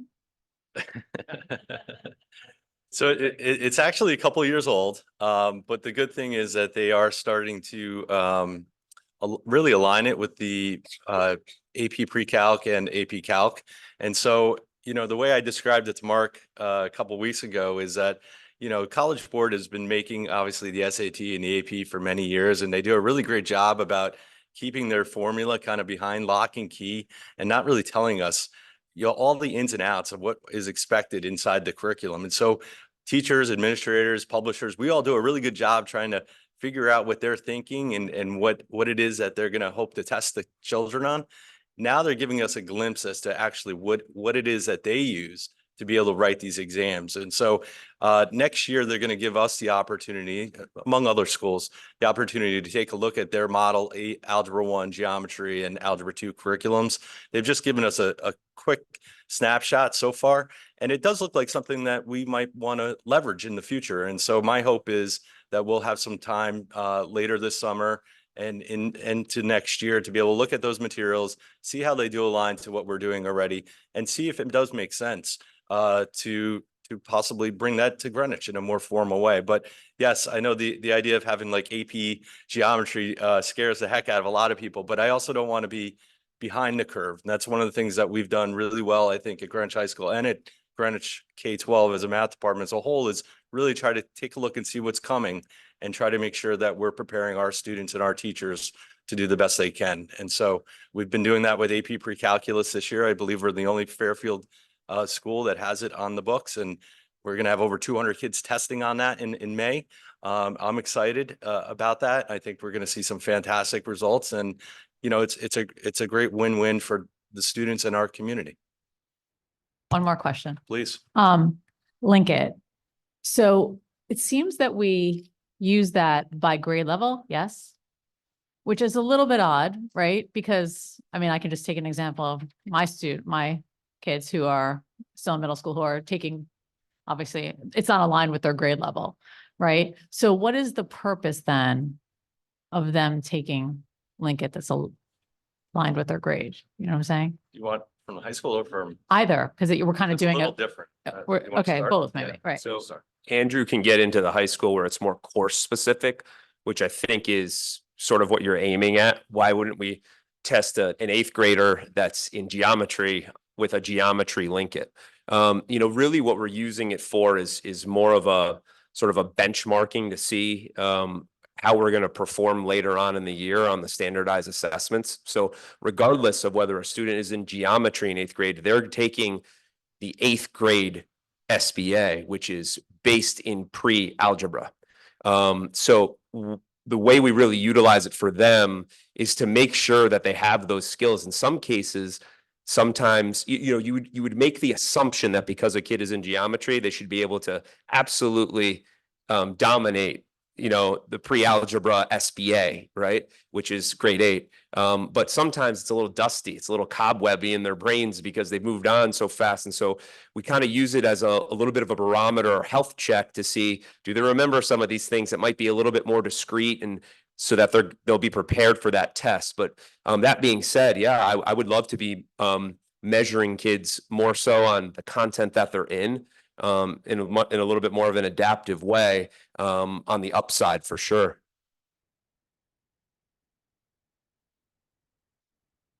Well, I had a quick question in regards to high school, since you guys are still there, but what? Oh, you were talking about high school for Lincoln? Yeah, just real Yeah, quick. So at the high school, we do use it course specific. So all our Algebra 1 students will take the Algebra 1, link it, similarly geometry and Algebra 2. Unfortunately, it stops at the end of Algebra 2, but we're using it not only to see the growth of our students over time, but also to take a look, to give us an objective look as to how our curriculum is aligning and where we might see gaps or perhaps areas that we may emphasize more locally here, but maybe not giving the attention to in another area. So it's been a really nice way for us as a department to kind of hold up a mirror and say, are we doing what we're setting out to do? And it's only our second year doing it. So we're trying to build that understanding as time goes on. Oh, well, I had a Lincoln question, part of which you already asked, but I'll go back to the high school, just a quick question, because one of the slides you had talked about doing was the next steps for GHS to enhance the SAT performance. So, the SAT this year is slightly different, even though the high school students have been taking it online for, I think, the past 2 years. We were one of the test sites for that. So I'm just curious. I know that there were, I hadn't heard about any issues with students taking it yesterday. But I know when students were taking it on a weekend, there were a lot of issues. So I was just curious how, we're going to be comparing and contrasting, enhancing the performance when it's rolled out, it's new. There's still a lot of kinks, which you're hearing about nationally for that test. I'm just wondering how that's going to impact things for that goal. Yeah, it's a great question, Ms. Hirsch. And I will say we had an outstanding administration on Wednesday of this week, and our students, all the feedback has been extremely positive. And Ms. Talata and her team did a great job from beginning to end. And we were fortunate enough, actually, the fire drill went off about a half hour after we finished. So we were very happy that we didn't have to redo it. But no, you bring up an excellent point. A lot of you probably followed the literature this weekend in the New York Times and other organizations where, specifically the math was hit as a concern, where there's a perception that it was much harder. Now, what that means, I've done a lot of research already, and it's based on, kids' feedback to their teachers or their tutors. And right now, the College Board has assured us that they're going to use the same old norming that they've done, and that there should be equity in percentages. So I know we're right now at 63 and we want to get to close to 80. I'm hopeful that, we will see the gains that are anticipating. We've done also a lot of work, as you saw in the presentation, to prepare our students. But that being said, there is an unknown there. And, I might be coming to the board next fall with saying they lied to us. I hope not, but nonetheless, we're putting in some really strong supports to help our students, move that needle and perform at an even higher level. And thankfully, the College Board has put out some good resources and practice materials to help us do that along the way. So hopefully our kids, and this has been, there were no surprises on Wednesday, which I think was the best thing that we could hear back from our students. Well, that's great. Like I said, because we've been giving them the test, for the past 2 years that way as a test site. So we are at least more prepared, I think, than most places. And the other question I had is, I know we moved to adding the AP pre-calc, but in order to do that, we got rid of honors pre-calc.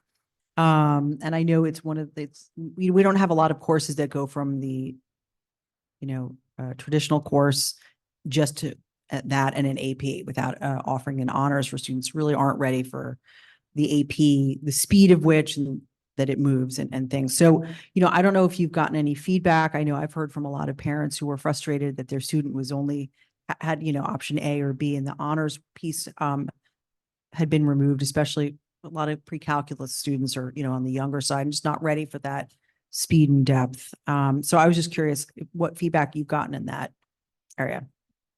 Yeah, I'd like to remind the board that we did a really in-depth crosswalk a few years back when they released the AP pre-calc. And what we found was that our honors pre-calculus exceeded the expectations of the AP pre-calc. And so that was the first step that we took in order to make that decision to go right to AP. There are other schools that are continuing to call honors pre-calc and then allowing their students to take the AP. at the end. That would have been the other approach. But to create a third level really would not make a lot of sense on lots of different levels here and there. But I think the most important statistic I could share with the board is that one of the things that we do it really well at the high school in general, but also in the math departments, we give kids a chance to try a higher level course. And most times it works out and it's great. And other times it doesn't work out and they may have to wash out or go try, the next level down. And so this is the first year where students going either from AP Pre-Calc to Pre-Calc or Honors Pre-Calc, as it used to be called, the Pre-Calc, our numbers have been lowest they've ever been. So whereas we used to lose maybe 30 or 40 students to go from AP Honors Pre-Calc to regular Pre-Calc, we only lost about 10 this year. So that speaks to a lot of the things that the teachers are doing currently in the AP Pre-Calc, as well as all the work that the teachers prior to those teachers that they did with their students to get them ready. So as I said, I think this is a really good thing. It's important for our students and for our teachers. And, yes, there was a bit of a learning curve as to how they will be assessed, but I'm fairly confident that I think the board will be very proud of where we end up when the results come out this summer. Thank you. I don't know if anybody else has, thank goodness. Cody. Do you want an uncomfortable question first or a comfortable question? Let's go uncomfortable. Earlier in the year, the board talked about at the elementary school level, reducing PE time and potentially allocating it to more instructional time. I was curious what you think of that and if you think the students would benefit from additional instructional math time. Great. So what I'll say is, and this is in no relation to physical education, if I could get 15 more minutes a day of math instruction at the elementary level, I would take it. The one place I wouldn't want to take it from is physical education. And that's just, I think maybe more of a personal thing for me because we should take it from English. Well, I'm not going to say where it could be taken from, but I wouldn't take it from physical education. I think that's a super important part of the day. And I know what it did for me as a student in the Greenwich Public Schools. And I know, I was actually lucky enough to fill in at Old Greenwich today as an administrator. And I had a few little kids on my list that I needed to be watching out for. And I specifically at PE class. And so I went in and observed those classes and I just realized, just how important that part of the day is for some of our most vulnerable kids, let alone all of our kids. So that is the last place I would ever take from for math instruction, but give me an extra 15 minutes or even 30 and I'll show you some results. You should run for Congress. I would add though to that, and it will probably be an uncomfortable response and request of all of you is the elementary schedule, the amount of time we spend in school, it's an archaic model. It's time to revisit how long kids actually spend in school. And instead of looking to reduce in one area to add to another, what we need to do is have a conversation about extending the school day so that we can thoroughly address the learning needs of our students through the comprehensive instructional approaches that we have. So that would be my response to that question. We should consider that. More comfortable question.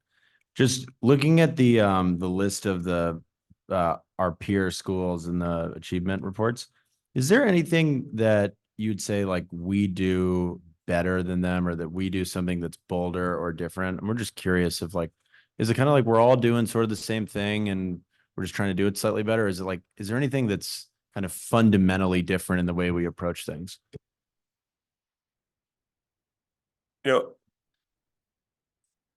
I was going to say our 8th graders that start at the high school is very unconventional for this area. Yeah.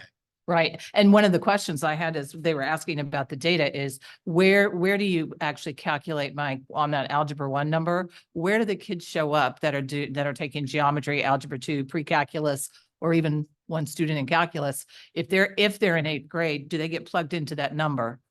Do you just count them as at least an Algebra 1 because they're above Algebra 1? Or are they just sitting out there and they don't really get counted? So anybody that is in algebra or above is calculated in that. Yep. So I guess by default, I made the assumption that if you've already completed it, you've sort of met our goal. So yes, they're factored in, but that's a pretty large portion of that is geometry students. And then I think you all know we have a bunch of kiddos at the high school, upwards of like almost 20 that are in honors algebra 2, AP pre-calculus, and AP calc BC, that are middle schoolers, some of which are 7th graders. And they're unbelievable how bright they are. What do we do different? I'm always going to tell you that I think we have the best teachers around, first of all. So it starts first and foremost there. But we do a really good job at looking at the data. I mean, we started doing data dives and things, I remember going up to Harvard when we learned how to do DataWise and all that kind of stuff years and years ago. And we started really leveraging that stuff early on. And then, I think COVID jammed us up a little bit there, but for the most part, we've done a good job at looking at data. And you saw in the presentation, the IXL, Dr. Marcanti Anthony referenced it. Yeah, we're really diving discreetly into each kid and what they need. It's like slide 6 or 7. I can't remember exactly which one it is, but it's two pictures of a report for a student. It's a diagnostic report. So we're able to really identify which areas they need support in. That being said, our primary focus is on numbers and operations and algebraic thinking. And I think a majority of what is assessed on the SBA comes out of those two areas. And if we were to break down the data more discreetly in those areas, you would see how much higher our performance is than the overall performance. And that is a function of every level having those things focused on early on. And then, I think our teachers feel the most comfortable with those because we've done a lot of work over the years with various staff developers in those areas to build reasoning and number sense. So I think that's probably what sets us apart. I think what also sets us apart is, the team that I'm on, I feel very fortunate to be on, and we're out and about in buildings. We're not your traditional coordinators that are at central office banging out reports every week. Like, we are in buildings 60 to 90% of our week. And whether that's teaching a class or working with administrators to figure out what to do next or collaborating with a grade level, we're like in the weeds with our sleeves rolled up trying to help them. And I think that's what really sets us apart is the collaboration we have. Servant leadership is, what Mr. D'Amico believes in. And we believe in that too. That's why we're here. And so I think that is really what sets us apart is the collaborative effort we have across all areas and the amazing people I get to work with every day. Are there any programs or things that are unique to any of the kind of peer set of schools where you go, man, I really like the way they do that, or that's something we should replicate? It really comes down to time. It's not really programs for me. I mean, I think, every math program is generally coming from the same place. They might visually lay it out differently. They might have a slightly better digital platform. So from a content perspective, no, we're using IXL and leveraging that more. That's, to me, the best there is out there as far as practice and as far as diagnosing what a kid might need specifically. Next year, I'm going to make a push towards working on fact fluency a little bit more. I think that's where we need to focus our energy next, because what I'm noticing in buildings is students at older levels seem to be using their fingers more to figure out facts. And I think that's a function of where we've been over the last few years. And so we're going to do a little bit of a focus on fact fluency. But like I said earlier, I don't want to change too many variables, because if I jump around and start changing all sorts of variables and then we don't get results, then I don't know what had an impact. So programmatically, no, I don't think there's anything out there that is super exciting that somebody else is doing. What I would ask for is the gift of time. And so, like I said, 75 minutes would be the gold standard. Right now we have 60. And Mr. D'Amico always talks about golden time. That 60 is pure only if it's surrounded by other academic areas, because if you're coming from lunch or going to recess or the ending your day, you're losing 5 minutes on either end. So to be realistic, we're really only at 50 minutes in most cases. And so we do the best we can with that. And our teachers are amazing at minimizing that sort of golden time. The people here are wonderful, and we work really hard, and we don't need new or better programs. We need time, and we need the ability to work together, and think collaboratively.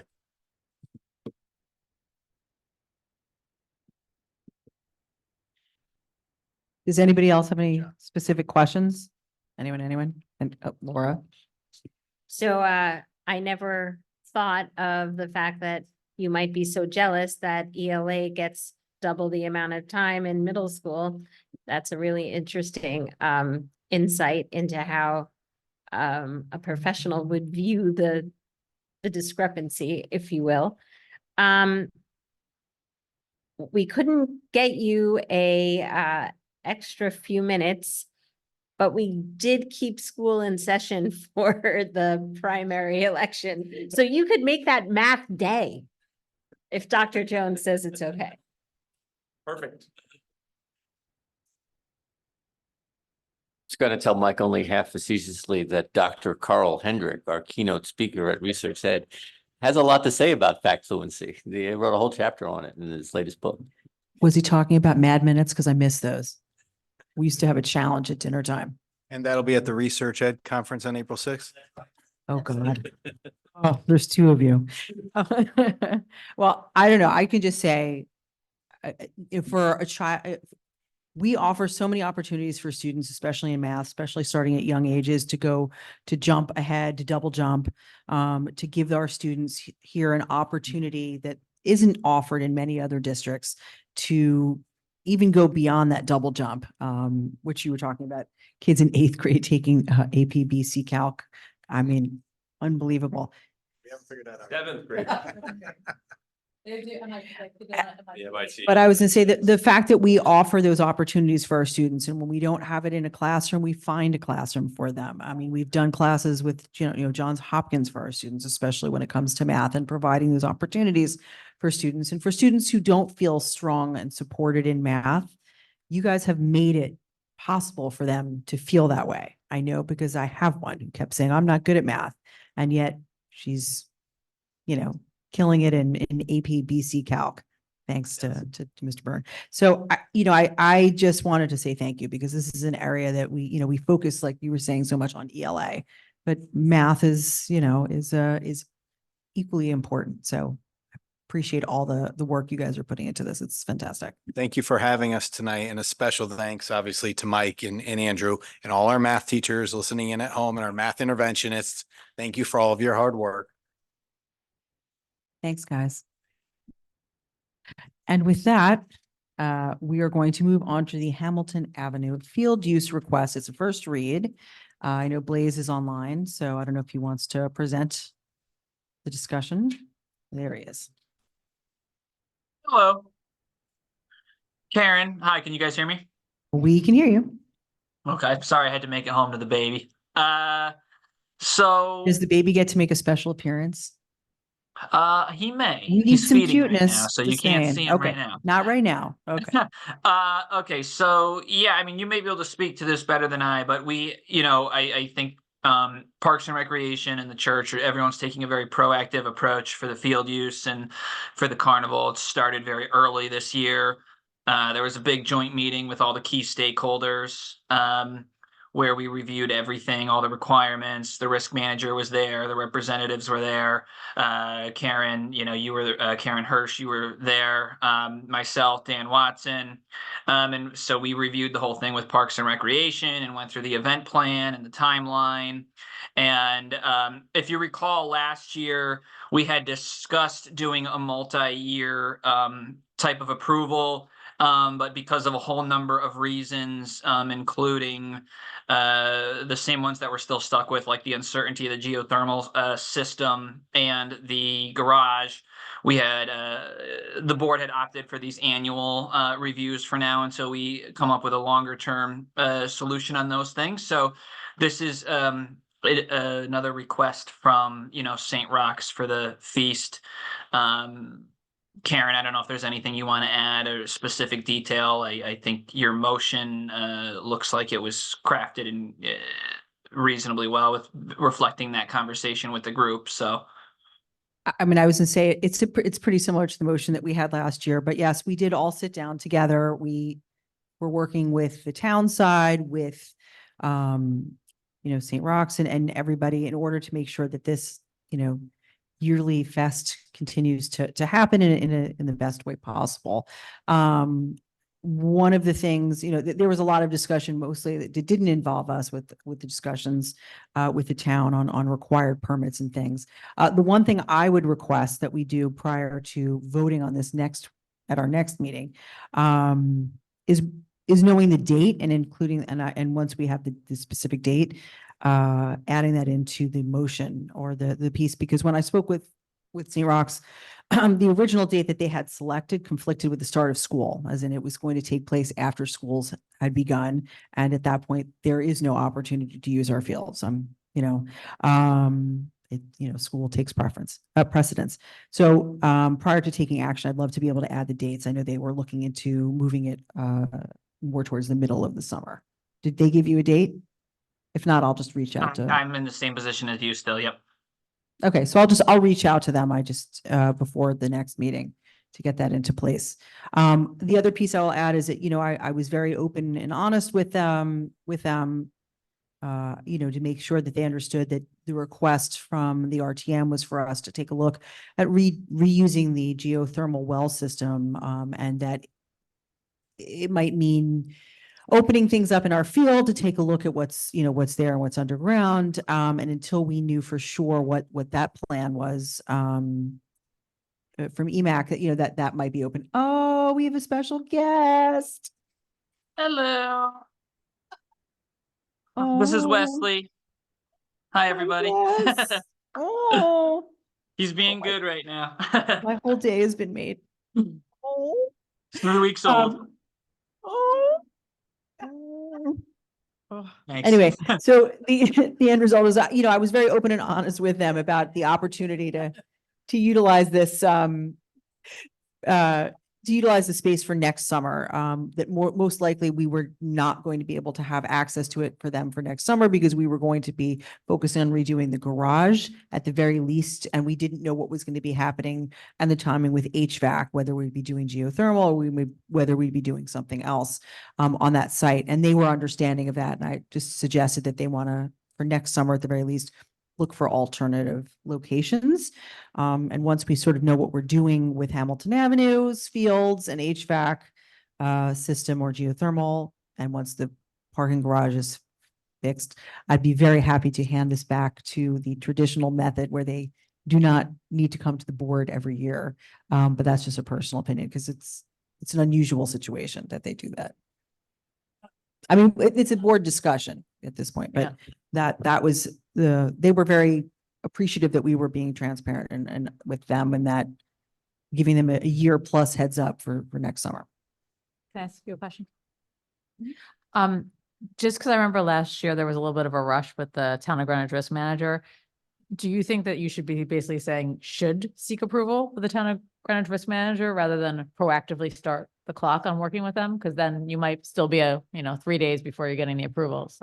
That's a little risky to me. So that's part of why we met this year. All of us in a room together. And that's why I said the majority of the questions that were asked back and forth did not involve the Board of Education. It was mostly in reference to a lot of the risk management requirements, and insurance requirements that were being made. They were wondering if it was just specifically given to them. And it was explained that no, these are all requirements that are for anybody that's looking to rent out space within the town. And they started to get everything in line, all their ducks in a row this year, much earlier. And that's why we all sat down together at a table so that we wouldn't have a last minute hiccup like that. I'm happy to change it Because you just don't. because I also want to add in a date. Yeah, so it should be should rather than practically, yeah.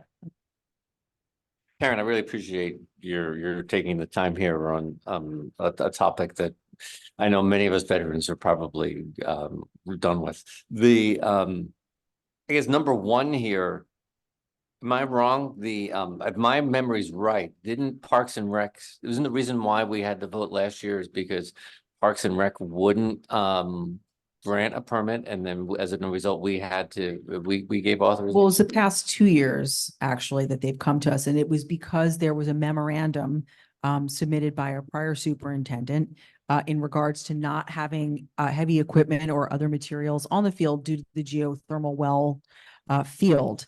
And when the field was redone and St. Roch's wanted to have the opportunity to bring the fest back to our field, that discussion moved from the traditional method of getting it approved through the town back to us because of that memo. So what happens if Parks and Rec for a third year in a row says no, if we've approved this as written? So that's why we all got together for a meeting. I don't know if Blaze wants to jump in, but it's an already understood. Yeah, Karen, I'll add too. She put on here, it's the event permit, which Parks does still issue, and they have issued every year. To Karen's point specifically, what they weren't issuing was the field use permit. And so you're really approving the use of the field and the garage. The garage, we typically can approve the use of parking spaces at an administrative level, but because of that memo about the wells from 2009 and this whole thing came up and then the field being redone, they're not issuing a permit for the field, but they still overall issue the event permit for the event to take place in town.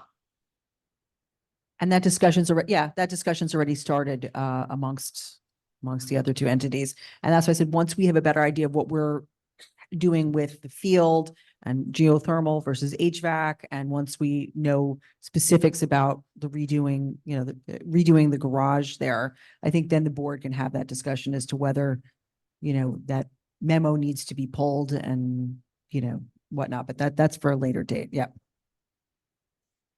Dr. Jones? Yeah, I was just saying to Mike Mercanti that this is the same motion that you approved last year. I just want to assure you that because Blaze was off. So I had Mike pull it for me so that I could just copy. The only thing that's new is number 4, which references the garage. Right. That's what I said. I figured there's going to be some language changes anyway, because we didn't have the date yet. So we'll reach out to them for that. And if there's any other language changes you'd like to make other than should, let me know and we'll adjust that prior to the next meeting. Does anybody have any other specific questions? No? Okay. I just figured to be, dot our I's and cross our T's to make sure we also know from them exactly what it is that they're looking for date wise and so forth. So with that, I guess we can move on to the next agenda item, which is the Havemeyer Trust Fund approval to use. Ms. Costin? No, I was just going to ask, who was the administrator that resigned? On the funds? It was the administrators that were running the funds. So I don't know whom, Okay, so I have a question. but I don't know if Will you Blaze wants to present it? present this first before we open it up for discussion. Yeah, sure. I mean, I think what we have right now is a request. So how this process has to work is we have the Havemeyer Trust Fund, and I don't know about the mechanics of actually requesting the funds. That can be a separate conversation. But to receive the funds, it happened in 2009. And then it gets treated as an interim request. So the board, you vote on it, and then it to actually accept the funds then also has to go to the BET and the RTM. That's what happened in 2009, which was the only other disbursement. And this request. The board chair at the time had submitted the request for, the $171,000. It was related to the flood at the time. The request was approved. It went through a probate hearing, and the judge, David Hopper, held a hearing in September and, issued an order to release the funds to the town. We have the funds sitting right now with Treasury. They are awaiting basically action from the Board of Education, because I know that there's a lot of conversation. It's unfortunately, that Joe's not with us, who led this effort and kind of coordinated almost everything. On a separate note, Joe Kelly has been appointed as the trustee of the Havemeyer Trust Fund. The trustees, I think someone just asked, the trustees, after the disbursement happened, they had been the longtime trustees. They resigned their position as part of the disbursement, and a new trustee had to be appointed. And I guess Joe had volunteered to the judge, and he was appointed. So he's currently the trust fund manager. There are still some more funds, I think, before the board can make another request to the trust fund. I think Mr. Kelly just had to do some training, some state required training to be a trust fund manager like this. But this request is, it has some specific things that it would have to be used for as it was written. We're so far from kind of when this happened. Likely how I think I think there would be two things we could do. We would get an interpretation on the probate judge's order, basically, for these funds, which would, like, how we can actually use them in relation, because it's in relation to the flood. It is fairly specific, and we're so far beyond most of the projects except for one of them. I'm not sure if Dan's still there. I can't remember if we did the retaining wall, but we did all the other ones. And so we would basically just be giving, I think the way it's written, it's hard to see this, I don't know, not going just directly to the general fund at this point. So these would be some good questions. So there's a couple of things before we even get into it. I think that the board sort of needs to have a discussion, because we've not gotten any documentation of from the trust fund. We have not, I don't think anybody here was aware that we went in front of a probate judge. There should be more than one trust fund manager, is my understanding. But more importantly, the request for the $100,000 to cover the insurance deductible for the town is not something that ever came before the board for us to even approve, and that is required for disbursement of any of the funds, any of the money from this fund. I don't think it went in front of our budget committee either. So there's, I mean, I'm happy to have a discussion and have people ask questions, but I think that there's a lot of information that's missing here before we can even tackle some of the requests. I mean, we haven't gotten any documentation of what's in the fund, how it's, et cetera. And, what some of the requirements are. I mean, I have the original information, but, since then, like. Was there, I'm trying to interpret your comments, Blaise, was there controversy amongst the former trust fund managers that prompted their resignation, or was this just the end of terms and people moving on, and is this coincidental? I mean, was there a dispute before the probate judge, or is this? I know very little about the overall. I was not the liaison with them, but my understanding is just no, there was no controversy at that. There had been no activity on the fund for most of its existence, and they were just ready to not have their names associated with the account.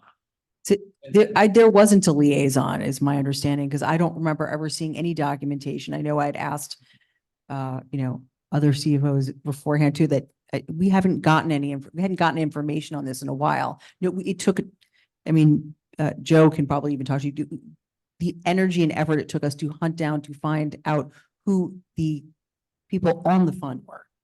they hadn't done, much. So, This really, for background context, I think Joe would probably speak much better than I agree with Karen. But this is a byproduct of, to Karen's point, their work of the Havemeyer Committee that the first selectman had appointed, and Christina and Joe were the two board reps. And one of their things was uncovering the Havemeyer Trust Fund and kind of how much was in it and the process. And Joe had, I believe, contacted the probate court and found out, got some of the information on the trustees. We have some old information, and so I had then contacted like town finance to find out recently, how this has been done in the past, which was this one other time in 2009.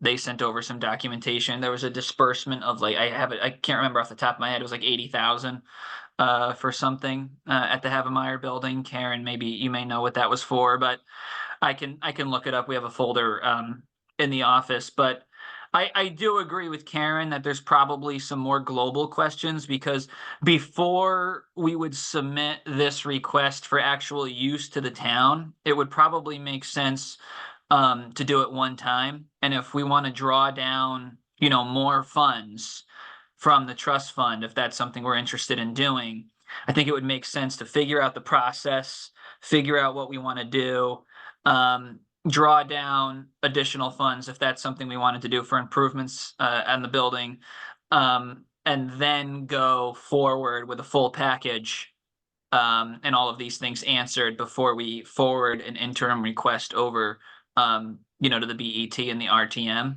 Then we can do it one time and we all can kind of make sure we're on the same page. And then now that there's a new trust fund manager, we can also coordinate, I think directly with Joe kind of every step of the way on the next steps of this. So I'm just kind of echoing probably Karen's recommendation that it makes sense to maybe get everybody on the same page before, voting on this and anything like that. I mean, I have documentation, but the last time some of it was done was in 1959. So that's why I said, I think there's a lot of discussion that we need to have about this. Oh, excuse me, 1966. I'm going through it right now as we're sitting here, but 71 was the last time we had some information that came about this. So my point is, I think there's a discussion the board needs to have prior to, releasing funds. I'm not sure utilizing it to pay back an insurance, thing goes with what's in the, fund. They're not our funds, right? We're voting to accept funds. They're not. No, releasing them. What are we doing here? What is the Havemeyer fund? Okay, so Blaze, can you explain? I want to just get Blaze to explain, because I think we need to back up here. What is the Havemeyer fund and what are we being asked to do? So someone else can jump in instead of me, but ultimately there's a trust fund. It's independent of the town. It's managed independently of the town. It's a trust fund, and it belongs to the Havemeyer Trust. I don't have the full name. Maybe Karen has it in front of her. And actually, I have a disbursement form right here from the judge. Let me just pull up. So we have the estate of Horace Havemeyer, Electra Havemeyer, and Adeline. I'm not going to try to say her last name. And then there's fiduciaries assigned to the trust, and there's a whole governing document that went with the trust. How this would have to work is we would basically be I don't know about the policy. I mean, the trust fund released the funds. The trust released it, the judge approved it, and they issued a check for the exact amount that the chair submitted the request for. They issued a court order, and the trustees released the funds. So how we want to ask for the funds is a separate policy question, but this trust issued the funds. It's sitting in town treasury. And regardless of what we want to use the funds for, you would then be accepting this essentially as a gift.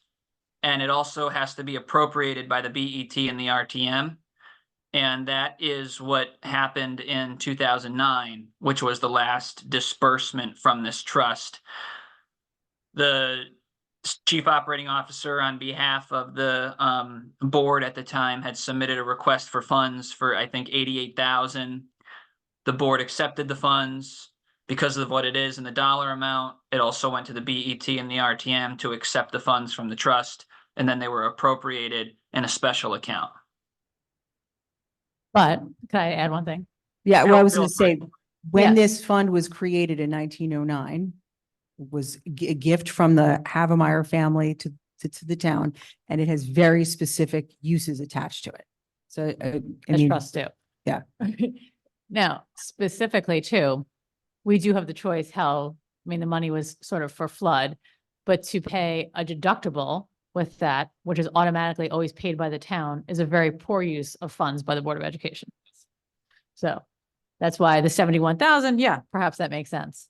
But the other 100,000 probably should go to, like, I don't know, fixing something at Havemeyer that Also perhaps said- was related to the flood. That's why I was saying, I think this is a discussion the board needs to have, because any decision for anything needs to be discussed and voted upon by the board. And this never came to the board. And again, it went in front of a judge. We don't have any of this information. It didn't go to the budget committee. So I'd love to be able to see, as I think other members here might as well, the information that you have, Blaze, from the judge. I think it is something that I don't know why it was released. There was nothing documented as a discussion or a vote from the board. Because our decision is the board would have to make a request to the trustees to release the funds. And I think there has to be very specific. It has to, again, but we didn't vote. We didn't have a discussion in normally you would have to include minutes that show we've had that discussion and voted upon it and approved that request. And then submitted it with a request is my understanding. So I don't, and I'm not sure necessarily paying back an insurance premium falls under the required use of the money. I think that before you probably have too much more conversation about it, it would be worth like going through the probate judge's orders, what he found was in compliance and his determination. And then there's a larger question of, I think it would be worth it to go through all the documents before going through too many points with, and I can get this, I think just by a product of me not being here for the couple weeks right before this meeting. Otherwise, it would be good to go through the court's decree basically, and then talk about what do we want to actually use the money for. I know Kathleen just made a comment about like other work in the building. I mean, the other 71,000, this still needs to go before the board. I get Karen, I get your point. The other 71,000 would all be like very reasonable. They are real needs to the building. And then that 100,000, the way that this is written, this is why I think everyone should go through it, is that can that be applied toward the windows that need to be repaired as a relation to the kind of relates to the flood, the windows that are still at the back of the building and everything. So Karen, I think I really agree with you that the first step would be to kind of go through all of these documents. A number of us are in the same position as you guys are in terms of how much information we have. So that would be, I think Tony and I would also maybe appreciate just us going through all the documents together and coming up with a plan. I think that that's the best thing. And, we can certainly have a discussion about some of those pieces. I'd love to see, like you said, that information. And I assume all of the legal documents and the other things that I have, starting in 1909 that you guys probably have, but I will discuss that with you after, make sure you have what I have. Spooner, yeah, she has she does have actually a fairly detailed, I was just looking at it before this meeting, before I left the office, folder on the trust fund, and there's actually been like filings of updated financials last year that I guess were sent and are kept in the folder. So let's go through all of that and then come up with an action plan, and then we can do it one time, because I have a feeling that if we do that, it's very likely we have very real needs. We'd probably draw down the rest of the funds, especially since Joe would maybe be the trustee in coordination if we come up with a policy. So we can come up with a plan for all the funds. And and if we need to, get a revised order or decree or something, we can just do it all at once. That makes perfect sense. And I think, that way, if any members of the board have specific questions before we discuss this, I know I'm jumping ahead to agenda planning. Karen and I had talked about, we needed to add a meeting with an exec session sometime prior to our next board meeting. So which, this is something we could possibly also discuss then, because it is, even if it's not part of the executive session, we can have a short discussion or update on that. If that makes sense. Let's move on. No, I was gonna say, just if anybody else has questions, that we can certainly send them, we can discuss this later, but we can move on from this to the monthly financial report. I am, just because today was my first day back, I'm just gonna hand it over to Kim. Good evening, everyone. Our financial report is as of February month end, or about 67% through the year. We are currently in alignment with prior year spending percentages, although our biggest budget pressure is SESS. We're continuing to avoid a district-wide freeze through year end, and I just would like to commend the principals and department heads for their great work on their budgets. With that, I would just take any questions. Questions? Anyone? No questions. Last call for questions. While we're waiting for Alrighty. questions, Karen, real quick, I'll just point out that we, one of the reasons, I'm really proud of the fact that we don't have a freeze this year, like this time of the year. And a big reason for that is the work that both Kim and Patrick and all of their, all of our colleagues have been doing to make sure that we keep everything in balance. We went proactively for the interim, in partnership with the town for special ed, because we were watching projections so early. And I'm hoping that it's really making a big difference for the principals out in the field that have to, actually implement, our budget in the classroom. So big thanks to Kim and Patrick and their team and all the principals and everybody who have been just so great about paying attention to things. And it's the reason we're not having a freeze this year. That's a wonderful, positive thing to celebrate, I'm for sure. But seeing as there aren't any questions, I think we can move directly on to budget transfers. Okay, and these are our informational transfers, meaning they are over $10,000, but each are within the same major object code. And I'm happy to take any questions on these. Any questions? Anyone? Going once? Going twice? Sold. Okay, thank you guys so much. Appreciate all the hard work. And now I know we have somebody who's very excited to move on to action items for this evening. So with that, Mr. Jamika, would you like to discuss the K-5 social studies we put on resources? a- We have to put a motion on the table first. Go ahead. I would like to move, what is it? I lost it, sorry. I had it, thank you. I would like to move to approve the social studies resources as presented. I would be very happy to second that. Discussion. All those in favor? I know somebody's itching to go home.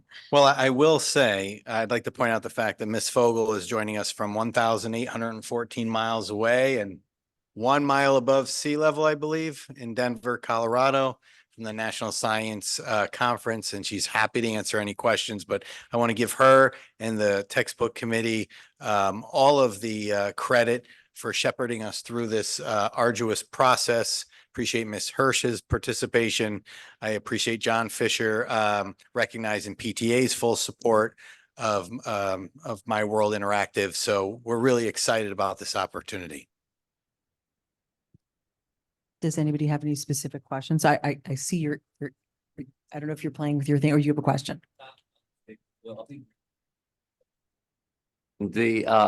Hi, Tara.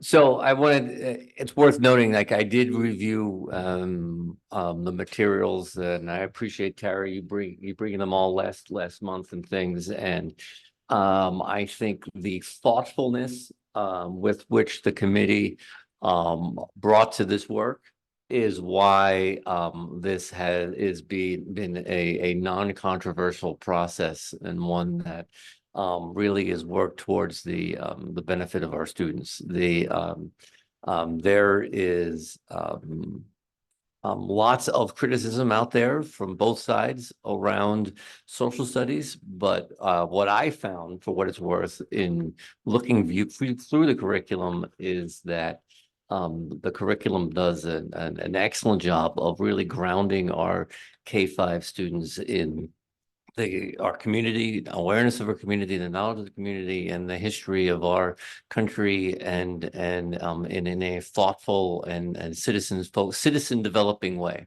So I really appreciate it.